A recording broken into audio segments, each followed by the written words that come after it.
how was your entire childhood? मैं 23 years की as तक एक कमरे के मकान में रहा। एक कमरा है, उसी में किचन है, उसी में बाथरूम है। रेंटल हाउस था, वो भी छपरे वाले ही था। 2013 तक हम दूसरे रेंटेड अपार्टमेंट में रहे जो 2 कमरे थे।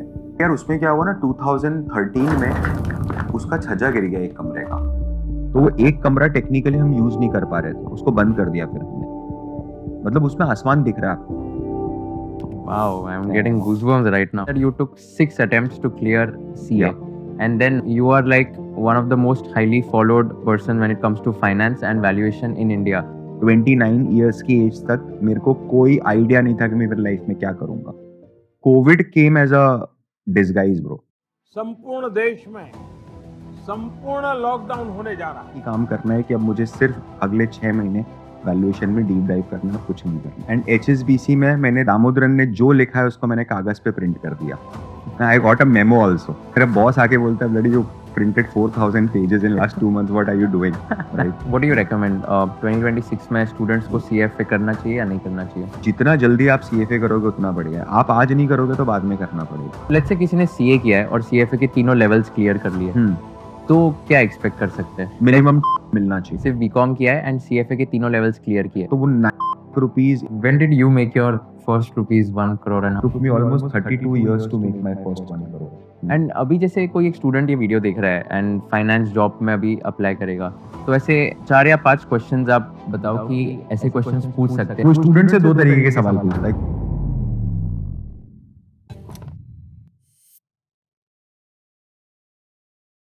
India is currently the fastest growing large economy in the world, and if you want to take real benefit of this growth story, investing in Indian businesses and companies is non-negotiable. Whether you're already investing in markets or just starting your investing journey, Grow is one of the platforms to do it. Grow's interface is very clean and intuitive. Here you can trade stocks, mutual funds, ETFs, IPOs, bonds, even commodities, all from one app. Portfolio tracking is also very structured. You can see performance, understand sector allocation, and get a complete breakdown of your investments in just a few tabs. And because of this simplicity and trust, Grow has become India's largest stockbroker today. Check out the Grow app today for more details and stay tuned for this entire episode of Conversation with Kushal. आपने CA भी किया हुआ है, right? आपने मेरा CA qualified है। तो आपने CA कौन से ईयर में किया था? नवंबर 15। अच्छा, ओके। नवंबर एंड 15 फिर उसके बाद CFA। नहीं, सो नवंबर 15 में आई क्लियर्ड माय CA। मैंने ज्वाइन किया था CA जून 2009 में। तो it took me good sweet 6-7 years, 6.5 years to complete CA। मैं ऑलमोस्ट, आप समझो 6 अटेम्प्ट लगे ब्रो। 1 अटेम्प्ट इंटर में लगा एक्स्ट्रा एंड 5 अटेम्प्ट फाइनल में लग गए थे।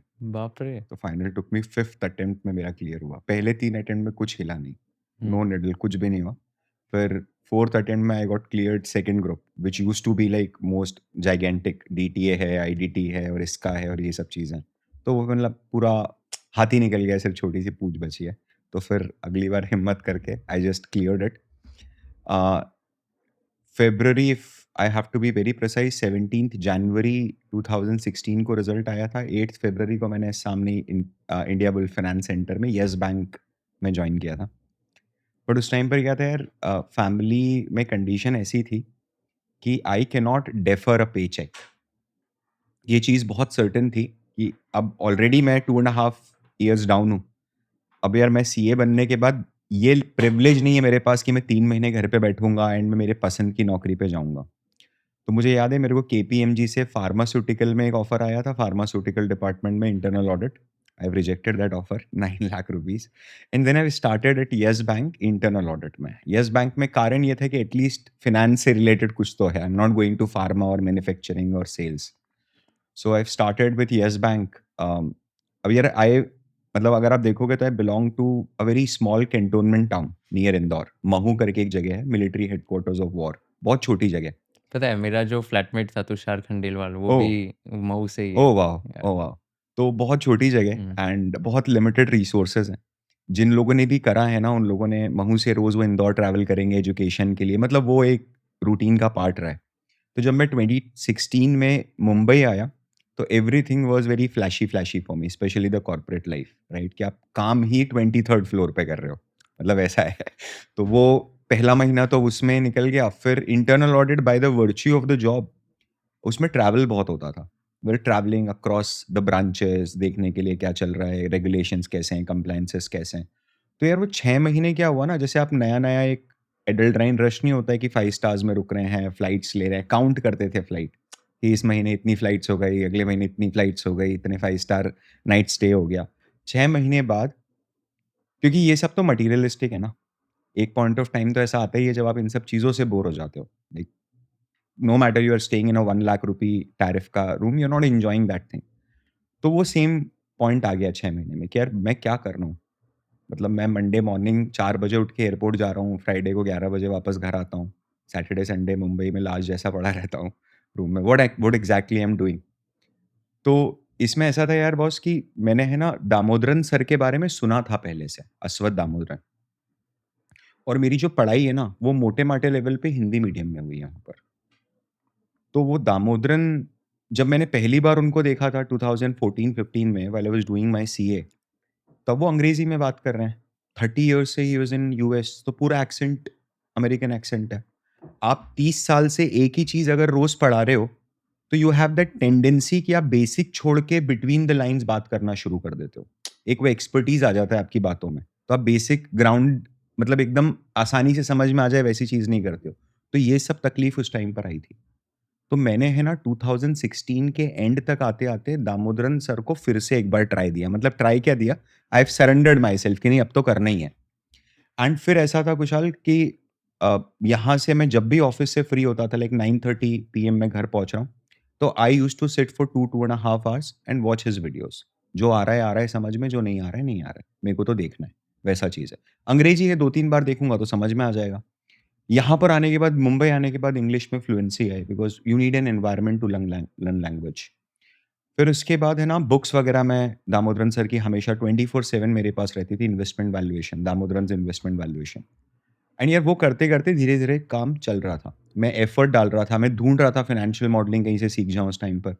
But everything was like 50,000, 55,000, 75,000 success fees, ये फीस, वो फीस, कोचिंग की फीस अलग, प्लेसमेंट की फीस अलग। I was not in a position to afford that. एक ट्रांज़िशन पीरियड लिया मैंने। मैंने बोला यार मेरा कुछ हो नहीं पा रहा है यहाँ पर।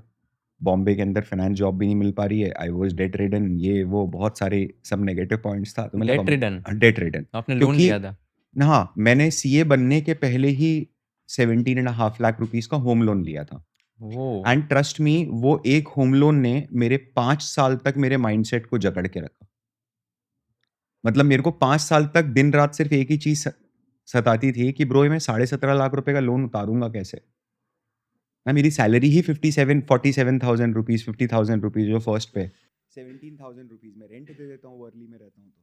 कुछ बचता ही नहीं है टेक्निकली। तो ये कैसे उतरेगा? मतलब अगर आप सिर्फ़ 17,000 की ईएमआई भर रहा था मैं, तो 17,000 रुपए भर के मैं कैसे 17 लाख उतारूँगा?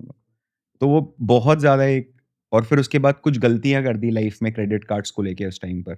तो वो उसका एक ट्रैप लग गया था कि वो आप मिनिमम ड्यूज़ पे मिनिमम ड्यूज़ भर रहे हो बस आगे। तो अच्छा हुआ वो सब गलती अर्ली स्टेज ऑफ करियर में हो गई, जब छोटा था सब कुछ।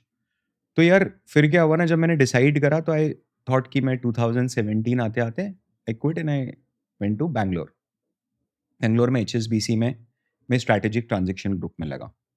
तो यार वहाँ से पूरा गेम चेंज हुआ। वो जो इंटरव्यू था ना, वो पूरा मैंने अपने दम पे निकाला था। It was an investment banking kind of an interview, ठीक है? उसमें जितने भी मेरे से क्वेश्चन्स थे, जो क्वेश्चनिंग हुई थी, जो मुझे मॉडल बनाने के लिए बोला गया था, वो सब कुछ मैंने, and it was a matter of pride for me. Not only my salary increase drastically, मतलब जो सैलरी में एक 100% के आसपास का जंप मिला, बट यार आई हैव क्रैक्ड इट। मतलब मैं चार्टर्ड अकाउंटेंट, मल्टीपल अटेम्प्ट, मैं कुशल इंदौर कैंपस में और पुणे कैंपस में अप्लाई किया था मैंने। पुणे में मेरा ज़ीरो सिलेक्शन था, इंदौर में दीवान हाउसिंग फाइनेंस लिमिटेड आई थी 5 लाख रुपए का सीटीसी के ऊपर, उसने सिलेक्शन किया था बस कि इंटरव्यू के लिए आ जाओ, तो मैं नहीं गया था, है ना? तो वहाँ से आके अगर आप एक फाइनेंस का रोल क्रैक कर रहे हो, that too in a company like HSBC, समझ रहे हो? तो वो एक बहुत, मेरे लिए वो बहुत अचीवमेंट थी, सेल्फ वैलिडेशन मिला कि यार अपन कुछ कर सकते हैं लाइफ में। क्या सीटीसी था एचएसबीसी में? यार एचएसबीसी के अंदर आई स्टार्टेड विथ 14.5। हुँ। फिर उसके बाद एचएसबीसी सब बढ़िया चल रहा था। अ, एट 19 18-19 एचएसबीसी बढ़िया चला, 2 years I was in Bangalore. और आईआईएम बैंगलोर के जस्ट पीछे ही रहता था, वहीं पर ही एचएसबीसी का ऑफ़िस है। तो वहाँ पर दामोदरन साल में एक बार आते ही आते हैं। उनका अल्मा मैटर है, he completed his MBA in 1975 from IIM Bangalore. तो वो इंडिया अगर आते हैं तो आईएम बैंगलोर में 1 घंटे का, तो वो चीज़ वहाँ पर फर्स्ट टाइम वी मेट, है ना? And I was like on his toes, मतलब पूरा मैं तो उनके चरणों में था। और मुझे अच्छे से याद है उस समय वीवर्क का आईपीओ आ रहा था, है ना? और उन्होंने कुछ $70 बिलियन का वैल्यूएशन कर दिया था गोल्डमैन ने। $70 बिलियन वीवर्क जैसे बिज़नेस पे। सॉफ्टबैंक ने उनको 47 तक का दिया था, 47 राइट? तक करा था बाद में, लेकिन मतलब गोल्डमैन ने जो पहला हाँ। वैल्यूएशन निकाला था कि जो आईपीओ प्राइस आएगा that was $70 billion and that was insane. मतलब बिज़नेस में ऐसा क्या है कि तू $70 बिलियन माँग रहा है। तो it had become talk of the town. Immediate controversy around valuation. तो डेफिनिटली दामोदरन थे वहाँ पर, वो बात चल रही थी। ही आस्क्ड रैंडमली कि भाई हाउ मेनी यू थिंक कि वीवर्क का क्या लगता है आपको? What is your opinion? तो मैंने ऐसे ही just generally, and it was great, get crashed by me भाई। ना मेरा अच्छा। साइड, हाँ, अब बंद हो गया वो आईएम बैंगलोर का, एक साइड में गेट होता था, हुँ। वहाँ से मैं एंट्री करी। मैं सामने ही रहता था ना उसके, तो मेरे घर के ओह! नीचे जो चाय का दुकान होता था, वहाँ पर आईएम वाले सुबह-शाम खड़े होके चाय और बाकी सब चीज़ें करते थे। तो वो एक थोड़ा-सा जेल अप हो जाता है, सेम एज ग्रुप के हैं। एंड तो यार मॉर्निंग वॉक्स के लिए आप जा रहे हो, बिग बिग कैंपस, बिग जंगल, राइट? तो अब वो गेट ही बंद हो गया है। रिसेंटली आई वेंट देयर तो आई सॉ। तो दामोदरन आस्क्ड कि यार ऐसा क्या है वीवर्क में जो आपको लगता है $70 billion is not justified? And I just raised my hand and I said operating leverage is very high, right? And it was his teachings जो उन्होंने बोला, एंड ही इज़ लाइक कि what should be the valuation according to you?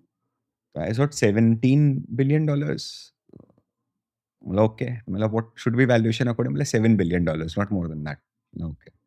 उसके बाद उनसे थोड़ी-सी मुलाकात हुई। यार it was time of 2018-19, end of 2019, and वहाँ पर मतलब ही आस्क्ड, मैंने उनसे बोला कि sir I just wanted to pursue, मैं आपसे करना चाह रहा था एनवायू में MBA, but you know I can not, like it will cost me a fortune plus 1 year of in earning sacrifice, so I certainly cannot pursue anything from there. But thank you so much for everything and all that thing, right? तो he asked कि randomly कि आप अपना mail ID दो, just give me your name and mail ID.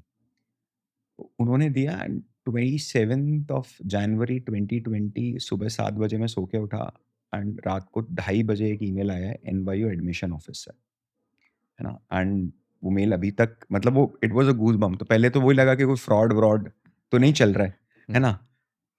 तो it's like कि we are pleased to announce that professor Damodaran has nominated your name for his next batch of certified certification in advanced valuation, तो he offered me a seat bro. And कौन ऐसा wow! करता है, मतलब किसको याद रहेगा, है ना? डेफ़िनिटली उसके पहले मैं कई बार उनके साथ ईमेल्स पे बातचीत करी है, ईमेल के ऊपर मेल, क्योंकि जब मैं पढ़ रहा था और मेरे कुछ जेन्युइन डाउट्स थे, तो I used to ask him and he was very humble. मतलब वो एक पैट्रोनेज जैसा मिला है मुझे। हुँ। तो वहाँ से ब्रो पूरा गेम चेंज हुआ। क्या होता है एक बार कि आप एक बार यूट्यूब पे पढ़ते हो, प्लस अगर आप एक कोचिंग किसी की एक सेटअप के अंदर, एक इकोसिस्टम के अंदर पढ़ते हो, एक फास्ट पेस्ड एनवायरनमेंट में, तो बहुत फ़र्क पड़ता है। तो वो 2 ढाई साल में मैंने जितना नहीं सीखा ना, उतना मैंने वो 45-50 डेज़ के प्रोग्राम में सीखा। तो ये आप न्यूयॉर्क में जाके किया आप?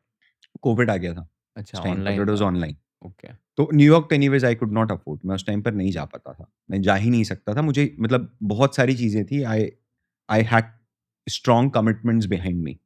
मुझे यहाँ से बहुत, इवन 14 के पैकेज पे भी उस टाइम पर भी मुझे बहुत पैसा घर भेजना पड़ रहा था। Multiple things were going on at that point of time. तो आई फेल्ट स्टक कि मैं कुछ कर नहीं पाऊँगा। तो Covid came as a disguise bro. मतलब वो, क्योंकि जनवरी 20 को 27 को जब मेरे पास ये हुआ ना, मेरे को समझ में आया, मतलब अपना इसी में अपने को जीवन बनाना है।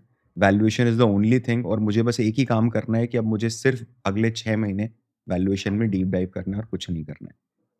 एंड एचएसबीसी में मैंने दामोदरन के लेफ्ट, राइट, सेंटर, दामोदरन ने जो लिखा है उसको मैंने कागज़ पे प्रिंट कर दिया। I got a memo also कि ब्लडी मेरा बॉस आके बोलता है, bloody you printed 4000 pages in last 2 months, what are you doing? Right? तो ऐसा क्या कर रहा है? They are like paper free organization and green and all that thing. What are you doing? I am like boss अब हो गया, you can just charge, बोल दो आप एचआर को, और क्या करेगा, मैक्स टू मैक्स सैलरी में से काट लेगा। बोले ठीक है मैं सँभालता हूँ। And luckily bro 21st of March को लॉकडाउन लगा। हम लोग 80% प्रोग्राम हमारा पूरा कर चुके थे, एंड उसके बाद मैं घुस गया भाई। जो मैंने 4000 पेपर के बंचेस, प्रिंटेड पेपर्स के बंचेस बनाए थे ना, आई जस्ट, क्योंकि एचएसबीसी के अंदर प्रैक्टिकली हमारा जो डिपार्टमेंट था उसमें 2 ढाई महीना कुछ काम ही नहीं हुआ। मार्च अप्रैल में no work at all, mid June तक, जब तक फर्स्ट लॉकडाउन ओपन नहीं हुआ, बिकॉज एवरीवन वाज मतलब सर्वाइवल का ही स्ट्रगल था। और मैं लॉकडाउन में अकेला फंसा हुआ था बैंगलोर में, तो I had nothing to do सुबह से शाम तक, सिर्फ लैपटॉप ओपन करो और बैठ जाओ। तो मैंने सिर्फ पढ़ना शुरू करा इसको। जून में जैसा ही पहला लॉकडाउन ओपन हुआ, आई केम बैक टू इंदौर। मेरी सिस्टर की शादी हुई एंड उसके बाद मैं फिर से कुछ नहीं कि अब बस अब घर पे ही हैं, कुछ नहीं कर रहे हैं, एचएसबीसी है, काम हो रहा है, आराम से हो रहा है, क्योंकि HSBC is already always over staff. UK organization ना, बार्कलेज, एचएसबीसी हमेशा मेंटल हेल्थ और ये सब चीज़ों के ऊपर बहुत ज़्यादा प्रेशर डालते हैं। एग्रेशन थोड़ा सा यूएस बेस्ड कंपनीज जो होती हैं वहाँ पर बहुत एग्रेसिव काम करवाते हैं।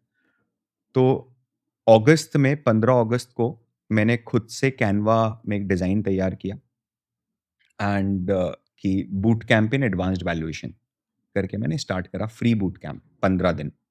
लिंक्डइन के ऊपर मैंने पोस्ट किया। अब उस टाइम लॉकडाउन चल रहा था कुशल, टेक्निकली, राइट? एंड 850 लोग आ गए भाई। मतलब मेरी फट गई 1 मिनट के लिए। गूगल मीट ने सब लिमिटेशंस खत्म कर दिए थे, अगर आपको याद हो तो। ज़ूम ने सब limitations, everything was free technically teaching के लिए। तो वो एक इकोसिस्टम मिल गया। 850 people were there. 15th day पर जब बैच एंड हुई, तब 200 पीपल वर देयर। तो it itself is an achievement कि एक फ्री प्रोग्राम में अगर मैं 800 लोगों से स्टार्ट कर रहा हूँ और 15वें दिन के एंड तक 250 लोग, 200 लोग हैं, तो इट इज़ एन अचीवमेंट। और मैंने फिर उनको बोला कि यार अब क्या करना है बताओ? Should I continue teaching, should I go for next batch और नॉट? बिकॉज मुझे नहीं लगता कोई पैसा देगा। तो बोले नहीं sir, people will pay you money, you are a very good teacher, है ना, हम लोग रेफर करेंगे लोगों को। और फिर मैंने ओपन करा कि भाई एक वर्कशॉप, एक 999 के अंदर 15 दिन का फिर से एक बूट कैंप, और इसमें आप वैल्यूएशन सिखा रहे सिर्फ थे वैल्यूएशन सिखा जो रहा आप 15 दिन के अंदर, जो जो मैंने आपने कोर्स में सीखा था। कोर्स में सीखा। मतलब तो उसके अंदर मेरा कुछ भी मैंने ऐड नहीं करा था, मैं बच्चों के जैसा वैल्यूएशन सिखा रहा था ओके। कि जो पढ़ा वो पढ़ा दिया। तो आपने वो कोर्स जो था 45-50 डेज का, उसमें दामोदरन सर क्या का। सीखा exactly and how was that entire experience? क्या what was the highlight of that 45-50 यार डेज?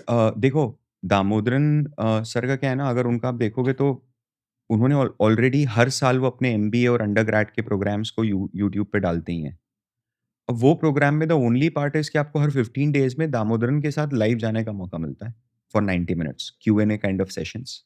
और दामोदरन सर आपके प्रोजेक्ट को इवैल्यूएट करते हैं, वैल्यूएशन को, और आपको फीडबैक देते हैं, सर्टिफिकेशन मिलता है। This is the only difference in the program. बाकी जो पूरा कंटेंट है वो आपको वही मिलता है जो यूट्यूब पे फ्री में अवेलेबल होता है, क्योंकि उसके अलावा उनके पास कुछ है नहीं। He doesn't have anything premium और नॉन प्रीमियम और एनीथिंग लाइक दैट। बट वहाँ पर प्रॉब्लम क्या होती है ना, वो जो पूरा कंटेंट है ना, वो हेवीली यूएस सेंट्रिक कंटेंट है। अब वो मैं सीख तो लूँ, बट द मोमेंट मैं इंडियन कंपनीज़ के ऊपर अप्लाई करने जाता हूँ, तो पूरा गेम चेंज हो जाता है। द रिस्क का perception in US is very different as in India. जो रिस्क रिवॉर्ड थ्योरी है, वो अमेरिका में बिल्कुल अलग है, इंडिया में बिल्कुल अलग है। Perception towards equity market is completely different. America में 70% आदमी mutual funds directly, indirectly invested है। हमारे यहाँ 5-6% पीपल आर इन्वेस्टेड, राइट? तो वो एक बहुत बड़ा चेंज हो जाता है। जो उनका नॉलेज है उसको कैसे इमर्जिंग मार्केट्स के अंदर कन्वर्ट करना है, ये आई थिंक ये मैंने फिर वैल्यू एडिशन करा over a period of time. वहाँ पर यार ही ऑलवेज फोकस ऑन रिस्क। तो आप अगर देखोगे तो जो दामोदरन स्टाइल ऑफ वैल्यूएशन है, okay let me make it more simple for you. तो देख, वैल्यूएशन 3 चीज़ों पे डिपेंड करता है। आपको दुनिया में किसी भी चीज़ का वैल्यूएशन अगर करना है ना, तो एक कंडीशन ये है कि असेट या तो आज कैश जनरेट कर रही है, या इसके अंदर कैपेबिलिटी है कि फ्यूचर में कैश जनरेट करे, ठीक है? तो अगर वो या तो आज कर रही है या फ्यूचर में कैश जनरेट करेगी, तो मैं इसका वैल्यूएशन कर सकता हूँ। If anything is non cash generating, I can not value it, I can price it. तो गोल्ड को मैं वैल्यू नहीं कर सकता, गोल्ड को मैं प्राइस करूंगा। डिमांड सप्लाई क्या है वो देखो और प्राइस कर दो गोल्ड को।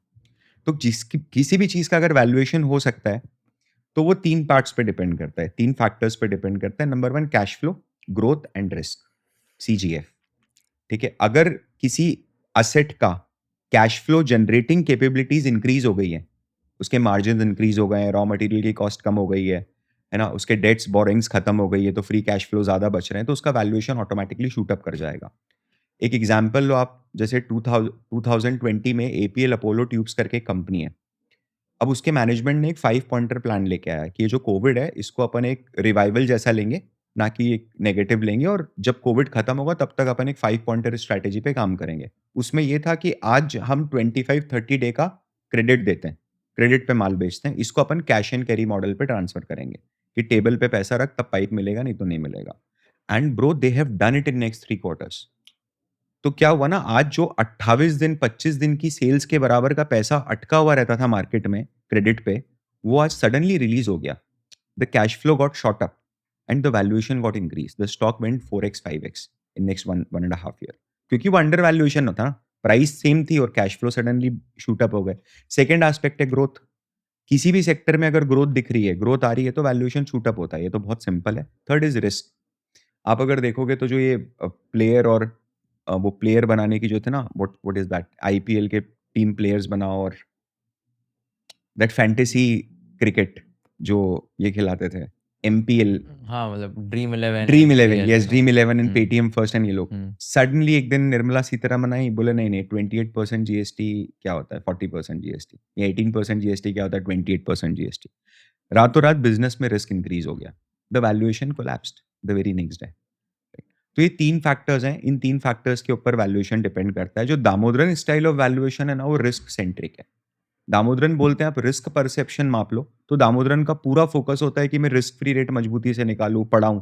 मैं ईआरपी को, जो इक्विटी रिस्क प्रीमियम है, उसको बहुत स्ट्रांगली वो पढ़ाते हैं, बीटा के ऊपर बहुत इंटेंस बात करते हैं, और थोड़ा सा ग्रोथ के ऊपर हल्का सा कम बात होता है। और होता भी है तो फिर वो ये ना कि पढ़ मैंने सब थ्योरेटिकली लिया, अगर अब मुझसे कोई पूछ रहा है कि रिलायंस अगले क्वार्टर में कितनी ग्रोथ करेगा, तो आई एम ब्लैंक, मतलब वैसी चीज है।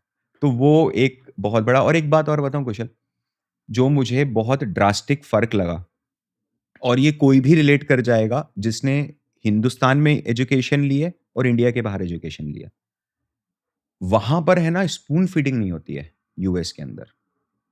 मतलब अपने यहाँ पर क्या होता है ना, जैसे रिस्क फ्री रेट है तो पहले आप समझाओ, फिर नोट्स बनाओ, फिर एक बार आप एक्सेल में करके बता दो, तो फिर मैं उसको रिपीट कर दूंगा, एक बार तो आप करके बताओ।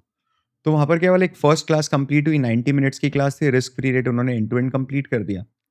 अगली क्लास तो आई थॉट कि यार और पढ़ाएंगे रिस्क फ्री रेट पे भी, तो सिर्फ 90 मिनट्स ही है। यानी अपने को आदत थी 3 घंटे का सेशन होता है, तो 90 मिनट तक तो इंट्रोडक्शन ही खड़ा करता है टीचर पहले, है ना, बता बता के उन्होंने खत्म कर दी क्लास। अगली क्लास में ईआरपी। तो I just ping somebody, a buddy, study buddy, कि क्या हुआ, वो what is this, he is from Africa, तो and staying in US for quite some time. तो ही वाज लाइक कि नहीं it is done.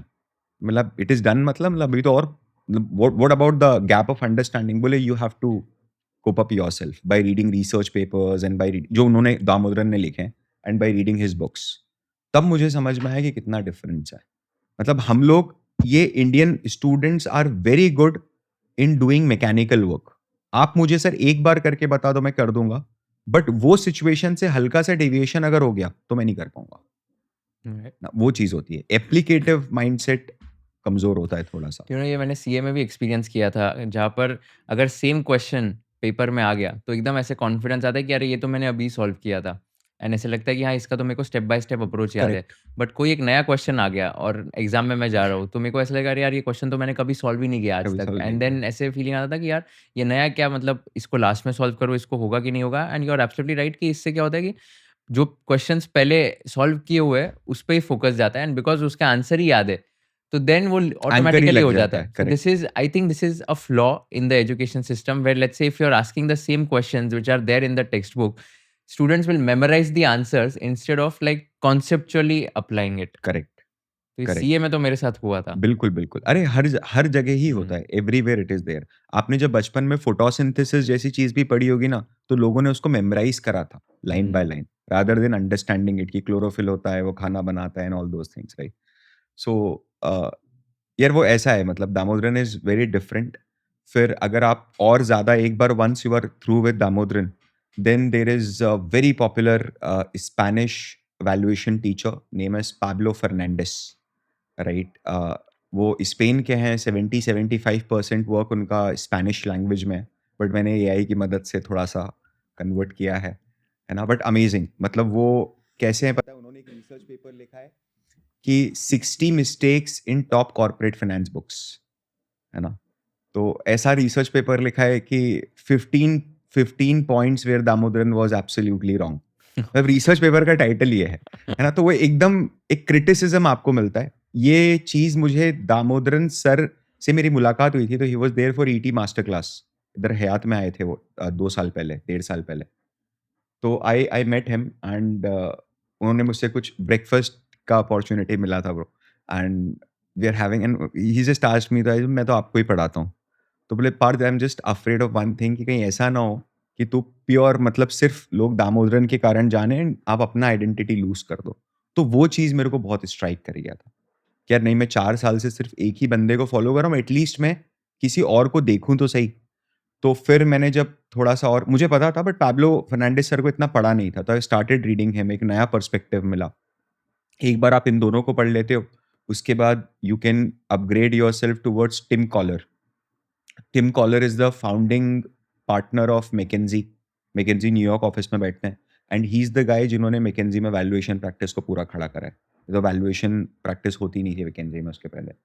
And last is Mark ज़ाइला।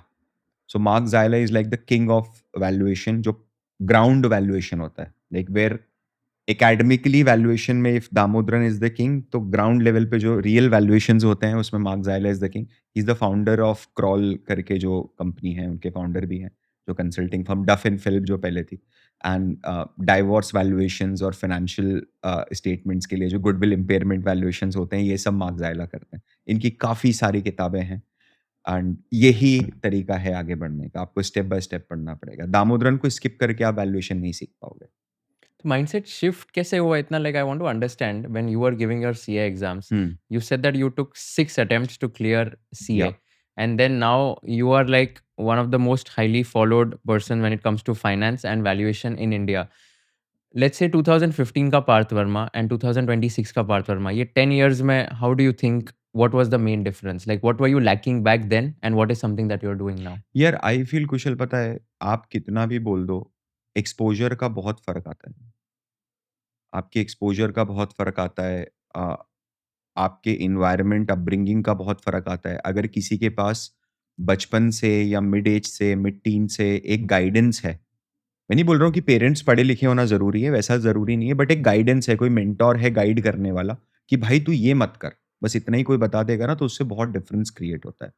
I feel उस time पर मेरे में ना बॉटल नेकिंग्स बहुत आसानी से लग जाती थी। जैसे जब मुझे याद है, मैंने 2012 में 11 में जब मेरी इंटर्नशिप शुरू करी थी, फ़रवरी 2011 में, तब I asked my seniors in my internship firm कि मेरे को इन्वेस्टमेंट बैंकिंग में जाना है भैया, क्या करना पड़ेगा अभी? तो मेरे को जवाब मिला कि नहीं, वो अपने लिए नहीं है, वो आईएम वाले जाते हैं, सीए को थोड़ी ना लेते हैं इन्वेस्टमेंट बैंक। सिंपल सी बात है, ठीक है। फिर मैंने किसी टीचर से पूछा, तो उन्होंने भी लगभग सिमिलर जवाब दिया, और फिर मैंने किसी और से पूछा, तो उन्होंने भी सिमिलर जवाब दिया। कुशल, 2011 से 2016 तक, जब तक मैं बॉम्बे नहीं आया, मेरा माइंड इस चीज़ को कन्विंसली मान चुका था कि मैं नहीं कर सकता इन्वेस्टमेंट बैंकिंग, तो मैंने उसकी तरफ एफर्ट्स डालने ही फिर छोड़ दिए। इंटरेस्ट आता था बहुत फाइनेंस में, बहुत ज़्यादा इंटरेस्ट आता था, बट मैंने दिमाग नहीं लगाया फिर उसकी तरफ। तो ये जो एंकर बायस है ना, ये तभी लगता है, actually it is all about कि आप अपने कुएँ को बड़ा करते जाओ, that's it. Everyone is living in their own well. आप जैसे ही अपना एक्सपोज़र बड़ा करते हो ना, आपको समझ में आ जाता है, बॉस आई एम नथिंग, ठीक है? और मैं मतलब the people are exploding around me, मैं तो कुछ कर ही नहीं रहा हूँ, ठीक है? और ये चीज़ आज मतलब फॉर्च्यूनेटली नहीं है, है ना? I am now able to create a lot of impact. एक इम्पैक्ट क्रिएट होता है, किसी एक की भी नौकरी लगती है ना, तो परिवार 2 दिन तक, 4 लोगों की फैमिली खुश रहती है। ना मतलब मैं बता नहीं सकता स्टूडेंट्स क्या-क्या कर देते हैं। अनाज भेजने जैसी बात कर देते हैं यार, कि सर पहला अनाज भेजेंगे आपको। तो ये बहुत बड़ी बात हो जाती है।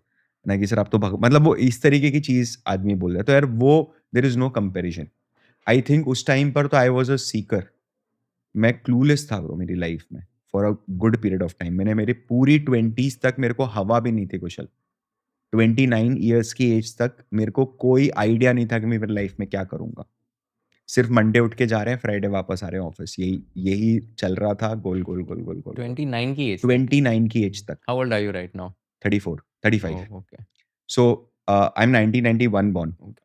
सो वैल्यूएशन स्कूल ऑफिशियली जो स्टार्ट हुआ, जब हम लोगों ने सोशल मीडिया पे पेजेस बनाए एंड कॉपीराइटिंग वगैरह के लिए अप्लाई करा, कॉपीराइट ट्रेडमार्क के लिए, वो 2020 में हुआ। तो वहाँ से चीज़ें बदलना शुरू हुई। That gave that stability, right? तो वो एक अ, बहुत बड़ा टर्निंग पॉइंट बना लाइफ में। तो आप लाइक आपका जो चाइल्डहुड भी था एंड आपका जो पूरा लाइक स्टोरी आपने बताया कि you are debt ridden and then you also had to give money back to your family so is it like that you came from a background where you also like did not get some sort of privilege when it comes to education like how was your entire childhood like यार देख and मैं क्या था मतलब father तो मैं 23 years की as तक एक कमरे के मकान में रहा महू में। अच्छा एक कमरा है, उसी में किचन है, उसी में बाथरूम है। मेरी सिस्टर बड़ी हो रही थी, she is 4 years younger to me. तो मैं 23 का था तो शी वाज़ 19। तो ब्रो लिटरली ऐसा होता था कि जब उनको कपड़े चेंज करना है तो मैं और पापा घर के बाहर जाएँगे, तब सिस्टर कपड़े चेंज करेगी। मतलब आप oh my समझ रहे हो ऐसी god हालत थी, है ना? तो father was operating a small photo studio and 2010 के बाद it was a dying business. हर बंदे के हाथ में 64 मेगापिक्सल का कैमरा है भाई। कौन क्यों when was the last time you walked in for photo studio just like that? No 10 साल पहले 10 साल पहले हाँ राइट? आज तो पासपोर्ट भी you have all the capabilities कि आप खुद ही करके ब्लिंकिट कर लेते हो एंड एवरीथिंग इज़ या at your disposal. Right? It was a dying business. हर रोज़ उनके रेवेन्यूज़ ड्रॉप हो रहे थे, है ना? द और यार हम लोग बहुत मिडल क्लास फैमिली से थे। मतलब ऐसा भी नहीं कोई महू है तो बहुत अंधा मार्केट है और ऐसा चीज़ है। तो जो फ़ोटोग्राफ़ी का बिज़नेस था उसमें भी ऐसा नहीं फोड़ दिया है कि लाखों करोड़ों रुपया आ रहा है, राइट? नॉट लाइक मुंबई या इंदौर जैसा भी बिज़नेस नहीं था। आई am very fortunate. I think मेरे फादर ने 30-35 साल महू में फ़ोटोग्राफ़ी करी, फ़ोटो जर्नलिज़्म का काम करा एज़ एन ऑड जॉब्स। उन्होंने कभी कोई ज़मीन नहीं खरीदी, वो खरीद ही नहीं पाए। उन्होंने कभी कोई एसेट्स नहीं बनाई, वो बना ही नहीं पाए। कभी कोई गोल्ड नहीं लिया, वो नहीं ले पाए। हमको कभी कोई ट्रैवल पे, टूर पे नहीं ले जा पाए। फैमिली वेकेशंस पे नहीं ले जा पाए। But the only thing he insured is कि अगर मैंने पापा से जाके बोला कि पापा मेरे को ₹200 दो, मेरे को किताब लेके आनी है, तो he will always give me ₹300 कि किताब लानी है तो 300 लेके जा, बचेगा तो वापस लेके आना। मेरे को पेन लेके आना है। तो ही ऑलवेज़ इंश्योर भाई मतलब ऐसा था कि पढ़ाई के लिए आई एम 100% इन्वेस्टेड। उनको ये चीज़ दिमाग में बैठी हुई थी बस, कि यही चीज़ है जो ये अगर कर लेंगे, तो मेरी जैसी स्ट्रगल नहीं करनी पड़ेगी। तो यार मतलब मेरे को कोई कंप्लेन ही नहीं है कि मेरे को पढ़ाई के लिए अपॉर्च्युनिटी नहीं मिली। ठीक है, डेफ़िनेटली आपको भी क्योंकि ऐसा फैमिली का कंडीशन था, 16 इयर्स का 17 इयर्स का मैं था, 17-18 इयर्स का, तो मेरी सिस्टर ने मेरे को बोल दिया था कि यार मैं मेडिकल करूँगी। अब मेडिकल के लिए 11th-12th में नीट की कोचिंग करनी है उस टाइम पर, एआईपीएमटी होता था, एम्स और एआईपीएमटी एग्ज़ाम्स। तो अब उसकी कोचिंग के लिए पैसा खड़ा करना है। I had to do odd jobs, मैं मना नहीं कर रहा हूँ। लाइफ वाज़ नेवर स्मूथ, है ना? मैंने पिंटू करके एक छोटा-सा स्टार्टअप बोल दे, जो बोलना है वो बोल दे, वो स्टार्ट करा था while I was in my internship. क्योंकि जब मेरी इंटर्नशिप थी सीए की, तो मैंने देखा था एक जैन साहब है, वो आते हैं और वो लेज़र जेट एचपी का जो लेज़र जेट प्रिंटर है, उसमें से कार्ट्रिज निकालते हैं, 4 स्क्रू खोलते हैं, ब्लैक कलर का पाउडर अंदर भरते हैं, एक चिप होती है ₹5 की, वो चेंज करते हैं, वापस लगाते हैं, ₹400 लेके चले जाते हैं। तो मैंने दिमाग लगाया, तो मेरे को पता चला ₹20 का ब्लैक पाउडर आता है बस, ₹20 की कॉस्टिंग है और 5 मिनट लगते हैं। 4 स्क्रू खोलना है, ब्लैक कलर का पाउडर भरना है और वो चिप जो है उसको निकाल के एक नई चिप लगानी है। ये सब इंदौर में मिल जाता है।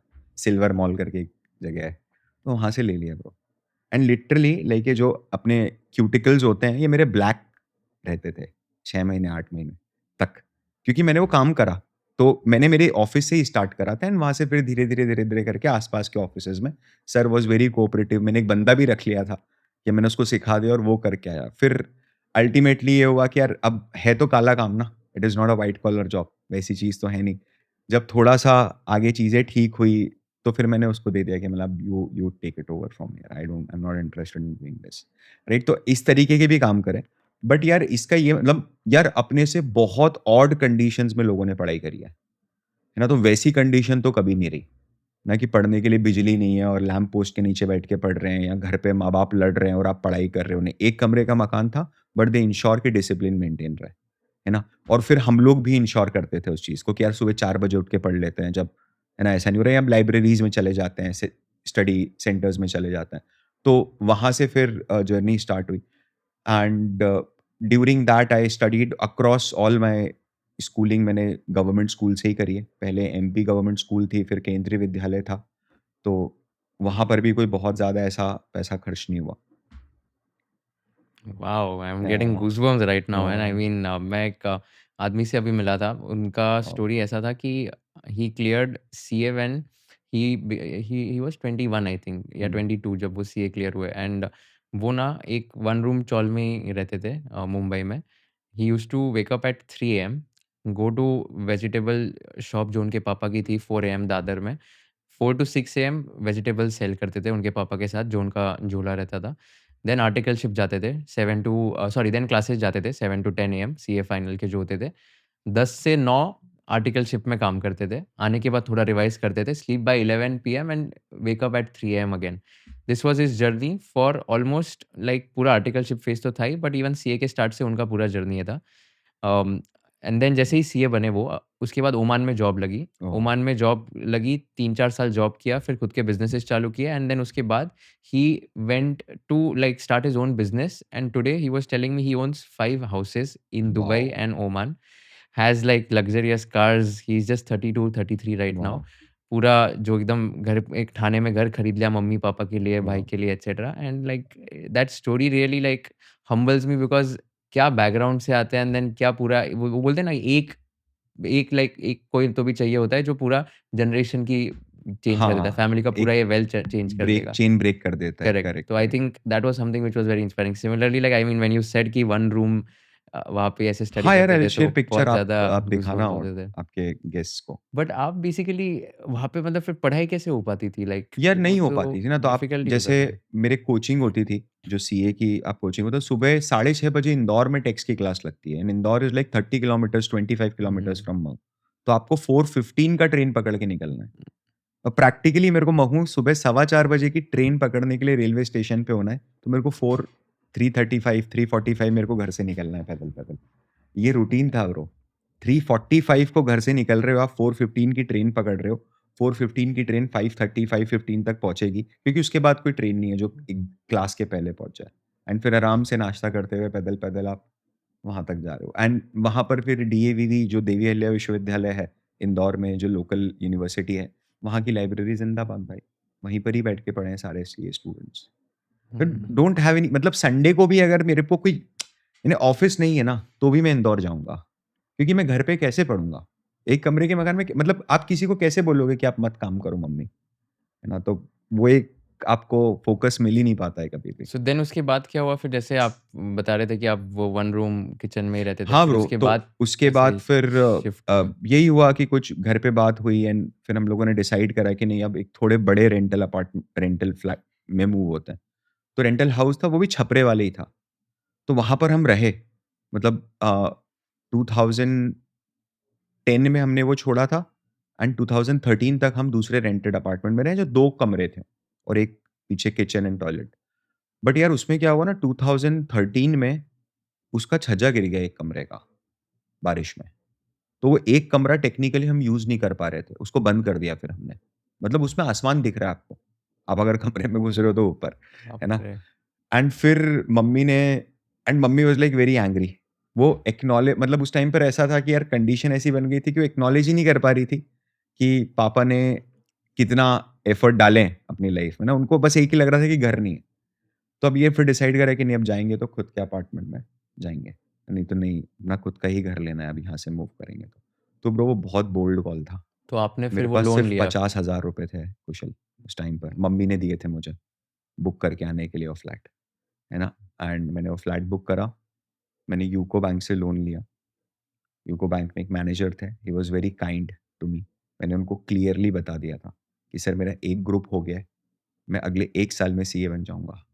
ना तो आप टेंशन तो लेने मत कि ईएमआई नहीं आएगी, बस 1 साल की बात है वो मैं मैनेज करूँगा, है ना? तो उन्होंने बोला नहीं, 6 महीने तो मैं मोरेटोरियम दे देता हूँ आपको, तो अगले 6 महीने तो आपको कुछ लोन पे करने की ज़रूरत नहीं है। फिर उसके बाद के जो 6 महीने मैंने जो 6 इंस्टॉलमेंट्स भरी हैं कुशल, 1 तारीख आते-आते है ना ऐसे हाथ काँप, मतलब आपको नींद नहीं आएगी, कहाँ से निकालेंगे ₹17,500? आप लास्ट मंथ तक ₹3,500 का रेंट दे रहे थे। सडनली आपसे आके कोई बोलता है कि ₹14,000 और एक्स्ट्रा पे करो, अगर आपको घर में रहना है तो। तो वो 3,500 से 14,000 एक्स्ट्रा पे करना is a huge sum of money for us. तो फिर वही करा कि कभी 14,000 भर रहे हैं, कभी 12,000 भर रहे हैं, थोड़ा-थोड़ा ओवर ड्यू हो रहा है। आप 70-80% ईएमआई भर पा रहे हो। वो मैनेजर ने ही बोला था कि ऐसा कर लो।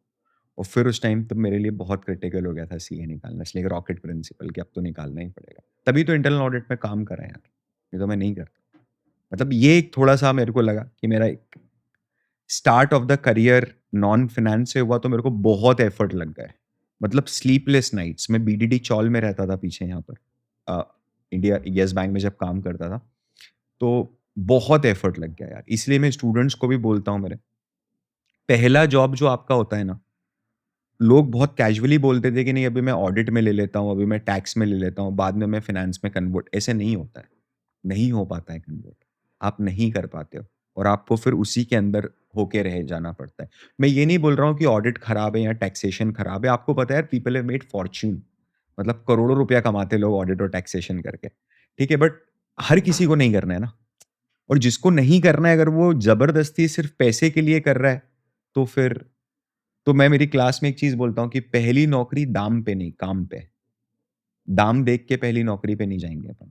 बंदा देख के जाएँगे, काम देख के जाएँगे। है ना? मैं गोल्डमैन सैक्स में अगर कोई बोल रहा है कि सर मेरे को ऑफ़र मिला है गोल्डमैन में या मॉर्गन स्टैनली में वर्सेस मुझे ऑफ़र मिला है एक छोटे फैमिली ऑफ़िस में। है ना? यहाँ पर 2000-4000 लोगों की टीम है इंडिया में गोल्डमैन में और इधर सिर्फ़ 12 लोग हैं जो मैनेज कर रहे हैं। तो आई विल गो से कि यार ये 12 लोगों की टीम जॉइन कर। वहाँ पर पर्सनल लेवल पे मेंटरिंग मिलेगी, तू जो काम कर रहा है उसका इम्पैक्ट तेरे को समझने मिलेगा। यहाँ पर ये चीज़ नहीं हो पाती है। ना तो आप यार इट इज़ वेरी इम्पोर्टेंट कि आप कहाँ से स्टार्ट कर रहे हो। हाँ, तो मतलब फिर उसके बाद धीरे-धीरे ग्रेजुअली चीज़ें ठीक हुई। जब वो फ्लैट में शिफ्ट हुए, मेरी सीए की नौकरी लगी, तो 6-7 साल तक फर्नीचर नहीं था घर पे। मैं नॉर्मली बस जैसा जो पुराना फर्नीचर लाए थे, उसी में रह रहे थे, ठीक है? We were the only one in the entire apartment जिस फ्लैट में कार नहीं थी। हमारी कार पार्किंग में कार खड़ी नहीं होती थी, ठीक है? और कार तो मैंने अभी ली है 6 महीने पहले तक। अभी मतलब तब तक नहीं थी। इट वाज़ नॉट रिक्वायर्ड, कौन-सी कार डेप्रिशिएटिंग ली है एसेट एंड आपने? All that thing. हाई कौन राइडर लिया है, Toyota high rider hybrid. So I again not a very hi-fi luxury car and just मतलब ऐसे ही था कि यार जब ज़रूरत पड़ेगी तब ले आऊँगा 1 मिनट में जाके, just like which that. Is your dream car? यार मतलब ऑनेस्टली मेरे को 4 मंथ्स पहले तक तो ड्राइविंग आती भी नहीं थी अभी तक। हाँ, तो अच्छा, मैंने अभी रिसेंटली सीखी है। Oh wow! बट हाँ, डिफेंडर देख के मेरे को बहुत अच्छा लगता है।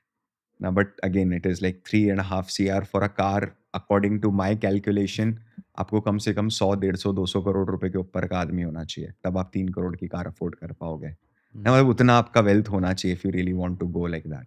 सो in the next 3 years I think no, no. आप तो ले लोगे फिर। तो आपने सीएफए नहीं किया फिर? सीएफए मेरा पार्शियली कंप्लीट है। हुँ, मैंने स्टार्ट किया था उसको बहुत पहले स्टार्ट किया था जब पेन पेपर मोड में एग्ज़ाम्स होते थे। कांदीवली में ठाकुर विलेज में एग्ज़ाम सेंटर था। बट है ना फिर मैंने उसको वापस रीस्टार्ट किया 2020 में। बट जब वैल्यूएशन स्कूल स्टार्ट हुआ ना तो यहाँ पर मैं इतना हाइली ऑक्यूपाइड हो गया कि मैंने वो करिकुलम पढ़ लिया बट वो कभी भी जाके मैं एग्ज़ाम नहीं दे के आ पाया। But it is on the cards मैं जल्दी उसको I I think I will complete it. What do you recommend 2026 में स्टूडेंट्स को सीएफए करना चाहिए या नहीं करना चाहिए? यार I feel you should go with all in. देख इसमें बहुत सिंपल सा क्राइटेरिया है। अगर आपने दिमाग में ये चीज़ सोच ली है और दिल इस बात से कन्विंस्ड है कि मेरे को फाइनेंस में करियर बनाना है, तो जितना जल्दी आप सीएफए करोगे उतना बढ़िया है। आप आज नहीं करोगे तो बाद में करना पड़ेगा। The reason is CFA gives you credibility. आज क्या होता है ना, जो एक छोटी बुटीक रिसर्च फर्म है, उसको अगर एक रिसर्च रिपोर्ट रिलीज़ करनी है, उसमें जो रिसर्च एनालिस्ट्स हैं, वो दोनों सीएफए रहेंगे, वज़न बढ़ेगा ऑटोमैटिक। मतलब that is how the business works, right? तो I have a student who is very थोड़ा-सा मतलब मेरे आस-पास ही ऐज के हैं एंड ही अभी उन्होंने सीएफए करना स्टार्ट करा at this age. He is already a vice president. एक बैंक में, एक फाइनेंशियल सर्विस इंस्टीट्यूशन में काम करते हैं, वाइस प्रेसिडेंट है। What was the reason? कि प्रमोशंस नहीं मिल रहे। मेरे जूनियर को प्रमोशन दिया just because he is a CFA. तो ये बाद में बॉटल नेकिंग आती है, नंबर 1। नंबर 2 सीएफए एग्ज़ाम कोई करे ना करे, दैट इज़ वन थिंग कि आपको सीएफए का एग्ज़ाम देना है बिकॉज़ आई अंडरस्टैंड यार $1250 $1300 की फीस होती है, not everyone can afford it. But जो लेवल 1 का करिकुलम है ना, वो बहुत ब्यूटीफुल है। मतलब जो ब्रेथ आपको वो देता है, पूरा 10 के 10 सब्जेक्ट्स में, एक वो ऐसी चीज़ है कि इतना ब्यूटीफुली क्राफ्टेड करिकुलम है कि वो डेंटिस्ट जिसने डेंटल साइंस में मास्टर्स करा है, वो भी फाइनेंस सीख सक के लेवल 2 तक जा सकता है।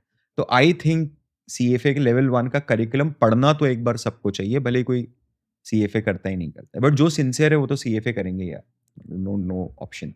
कौन से टाइप के जॉब प्रोफाइल्स ओपन हो जाएँगे अगर सीएफए किया तो? यार आप एक एथिक्स को हटा दो, बाकी जो 9 सब्जेक्ट्स हैं, वो 9 के 9 सब्जेक्ट्स के अंदर आप काम कर सकते हो। सीए के अंदर भी ऐसा ही है। सीए करिकुलम अगर आप देखोगे एएफएम का, एडवांस फाइनेंशियल मैनेजमेंट का, तो उसके जितने भी चैप्टर्स हैं ना, वो हर चैप्टर अपने आप में एक प्रोफाइल है, वर्क प्रोफाइल है, whether it is forex, whether it is startup investing. तो यहाँ पर अगर आप बात करते हो सीएफए में, तो आप या तो बाय साइड में जा सकते हो या सेल साइड में जा सकते हो। अब the difference is by side is all about कि क्लाइंट मुझे पैसा देगा और मैं क्लाइंट का पैसा अपने दिमाग से, अपने डिस्क्रिशन से मैनेज करूँगा। एंड सेल साइड इज कि मैं क्लाइंट को एक रिकमेंडेशन दूंगा और क्लाइंट फिर अपने हिसाब से देख के पैसा मैनेज करेगा। तो आपके जितने भी पोर्टफोलियो मैनेजमेंट है, एसेट मैनेजमेंट है, म्यूचुअल फंड्स हैं, ये सब आपके बाय साइड में आ जाएंगे। ठीक है, आपका इन्वेस्टमेंट एडवाइजरी, वेल्थ मैनेजमेंट, आपका रिसर्च एनालिस्ट है ना, ब्रोकरेज रिसर्च, ये सब आपके सेल साइड में आ जाएंगे। Fixed income is a very strong and very upcoming group. इसके बाद अगर आप देखोगे तो सीएफए इंस्टीट्यूट, यार एक चीज तो है, मतलब the way they update their curriculum, I think chartered accountancy institute को सीखना चाहिए उस चीज से। मतलब एकदम अप टू द मार्क कर देते हैं करिकुलम को, उनको कोई झिझक नहीं होती, करिकुलम को 2 बार भी चेंज कर देंगे साल में। The way they have introduced L3 में नए पाथवेज, अभी private wealth and private markets, पहले सिर्फ पोर्टफोलियो कंस्ट्रक्शन ही था, एक ही पाथवे हुआ करता था। अभी प्राइवेट वेल्थ, प्राइवेट मार्केट्स में इतनी अपॉर्चुनिटीज आ रही है कौशल। क्या हुआ है ना, देख 2020 के पहले जो इन्वेस्टमेंट बैंकिंग था, इन्वेस्टमेंट मैनेजमेंट था, it was limited to very powerful few institutions, कि बस यही कुछ 15-20 इंस्टीट्यूशन है पूरी दुनिया में जो इस पे राज करेंगे। 2020 में जब कोविड लगा तो लोगों का डिससैटिस्फैक्शन हाई हुआ। कई लोग ऐसे थे जो अपनी प्रमोशंस एक्सपेक्ट कर रहे थे, उनको प्रमोशंस नहीं मिली। उनमें एक शक्ति आई, तो they have mingled up together and they started small small boutique firms. तो अभी आप देखोगे तो मशरूम्स जैसे छोटे-छोटे बुटीक फर्म्स हैं। ब्रो मेरे को पता है 2020 के अंदर it is next to impossible कि गुड़गाँव में किसी को फाइनेंस का जॉब मिल जाए। Core finance, hardcore. सिर्फ एक एमेक्स बैठता था और एक ईवाई का जीडीएस लगता था, ग्लोबल डिलीवरी सर्विस, के अलावा कुछ नहीं था। आज इतने सारे फैमिली ऑफिसेज़ हैं, पीएमएसेज़ हैं, एआईएफ्स हैं जो गुड़गाँव बेस्ड हैं, राइट? तो थिंग्स आर चेंजिंग ना। अब सिर्फ गोल्डमैन नहीं है, सिर्फ मॉर्गन स्टैनली नहीं है। अगर कोई व्यक्ति ऐसा है जो बीकॉम करा हुआ है ना? तो उसके पास भी अपॉर्च्युनिटी है कि वो इन्वेस्टमेंट मैनेजमेंट में अपना करियर स्टार्ट कर सकता है। Definitely with a lower package, but start तो कर सकता है। It is all about getting entry. एक बार आप अंदर घुस गए ना, तो उसके बाद आधे से ज़्यादा कॉम्पिटिशन तो नॉक ऑफ ही हो जाता है। राइट, कि आपको एक रेलेवेंट एक्सपीरियंस वाला कंपटीशन तो पूरा का पूरा नॉक ऑफ हो जाता है। तो सीएफए, यार ऐसा, अब जैसे सीएफए लेवल 2 अगर आप देखोगे तो level 1 is all about definition, but level 2 पूरा वैल्यूएशन खोल देता है। हर चीज़ के वैल्यूएशन पे बात करेगा वो। Investment banking in sorry fixed income के, डेरिवेटिव्स के, corporate valuation, equity valuation. Level 3 is all about application, कि क्लाइंट हैंडलिंग कैसे करोगे, क्या एडवाइस दोगे, क्या करोगे, क्या नहीं करोगे, राइट? तो आई फ़ील कि अगर कोई व्यक्ति सिंसियरिटी के साथ तीनों लेवल क्लियर कर लेता है ना? सिर्फ not only for the exam purpose. मैं ऐसे भी लोग दिखा दूँगा लेवल 3 करने के बाद 6-6 8-8 महीने की स्ट्रगल करते हैं नौकरी के लिए, बिकॉज़ सिर्फ लेवल 3 करा, अपस्किलिंग नहीं करी, है ना? तो अगर कोई जेन्युइनली फाइनेंस में इंटरेस्ट दिखा के सीएफए लेवल 3 करता है, तीनों लेवल करता है, तो ऐसा हो ही नहीं सकता कि वो कोर फाइनेंस में अपना करियर ना बना पाए, ठीक है? अभी जैसे there is this student of mine, उसने सीएफए करा था, मुझसे नहीं पढ़ा, पहले से ही करा था। बट और वो एवीएफएम प्रोग्राम में था, हमारा एक advanced valuation financial modelling program है, उसमें था। और वो गायब हो गया सडनली। फिर 1 साल बाद वापस आया, बोले सर एक न्यूज़ देनी है। मैंने बोला बता? तो बोले सर मैं एचएफटी के अंदर लग गया। तो मतलब what is HFT? High frequency trading firm में लग गया। तो अब क्या होता है, इसके पहले भी कुछ स्टूडेंट्स थे जो एचएफटी फर्म्स में लगे थे, हाई फ्रीक्वेंसी ट्रेडिंग फर्म्स में। बट उनका काम इतना भर होता था कि जो एल्गो चल रहे हैं ना, आपको देखना है बस बैठ के कि एल्गो सही चल रहे हैं कि नहीं चल रहे। मतलब basically to watch a robo, कि रोबोट सही काम कर रहा है कि नहीं, इसके लिए एक इंसान लगा दिया है ना? यही काम है, और क्या करेगा? But this guy has knocked off कि नहीं sir, I joined there as a derivative strategist.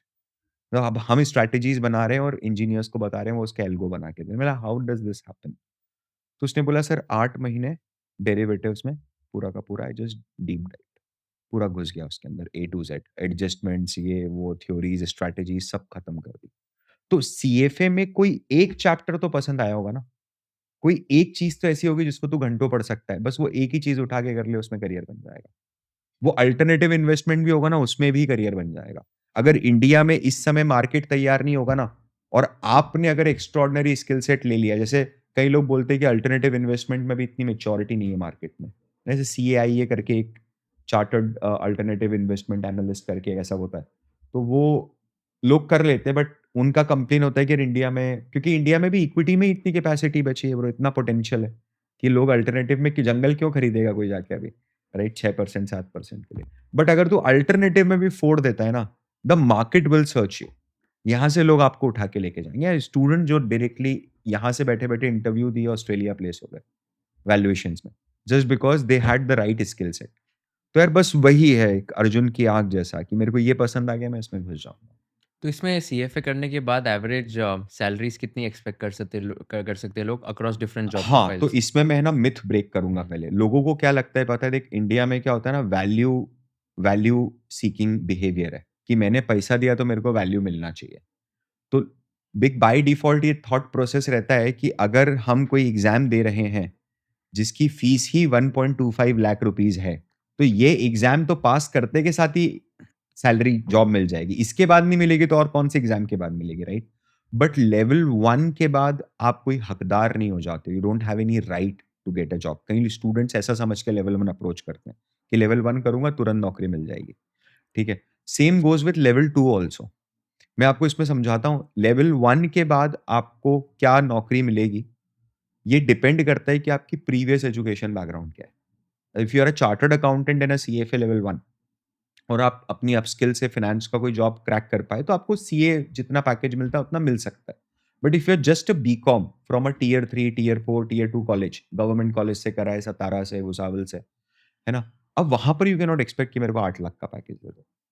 तो मैं वो बच्चे से बोलता हूँ कि ब्रो तू ये समझना, अगर तू आज बीकॉम के बाद गुड़गाँव जाता, अलवर से, जयपुर से, वहाँ पर टेली परफॉर्मेंस में 30-35 हज़ार की नौकरी कर रहा होता, कॉन्टैक्ट सेंटर में।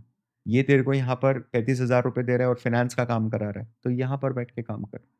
तो लेवल 1 के बाद मेरा एडवाइस होता है बच्चों को कि रादर देन गोइंग फॉर, क्योंकि आपने अभी सिर्फ डेफिनेशंस ही तो सीखी है। 1500 डेफिनेशंस है कुशल, मोटा-मोटा 1500 से 1800 डेफिनेशन। सिर्फ वो कर ले कोई तो लेवल 1 निकल जाता है। छोटी-छोटी, छोटी-छोटी चीज़ है ना। इतने टाइप के फिक्स्ड एसेट्स इंस्ट्रूमेंट है, इतने टाइप की इक्विटीज़ हैं, ये है, वो इतने मार्केट्स हैं। लेवल 1 के बाद मतलब क्या है ना, 2008, 2009 जब इंडिया में होता ही नहीं था सीएफए, कई सालों तक नहीं हुआ। लोग कोलंबो जाते थे, लोग काठमांडू जाते थे, लोग अबू धाबी जाते थे, ढाका जाते थे एग्ज़ाम देने के लिए। नहीं, शायद हैदराबाद के साथ उनका कुछ, हैदराबाद में जो सीएफए, आईसीएफए इंस्टीट्यूट्स के साथ कुछ इश्यू था। तो उस टाइम पर अगर कोई लेवल 1 करता ना तो 40-50 हज़ार की नौकरी मिल जाती। डिमांड सप्लाई का खेला था। बट आज तो यार मतलब आप जयपुर जुहू में मीठी बाई कॉलेज पे बाहर खड़े हो, एवरीवन इज़, जो पास हो रहा है वो लेवल 1, जो आपके सामने से निकल रहा है वो लेवल 1 की किताब हाथ में है उसके, श्वेज़र हाथ में। राइट? तो ऐसी हालत है।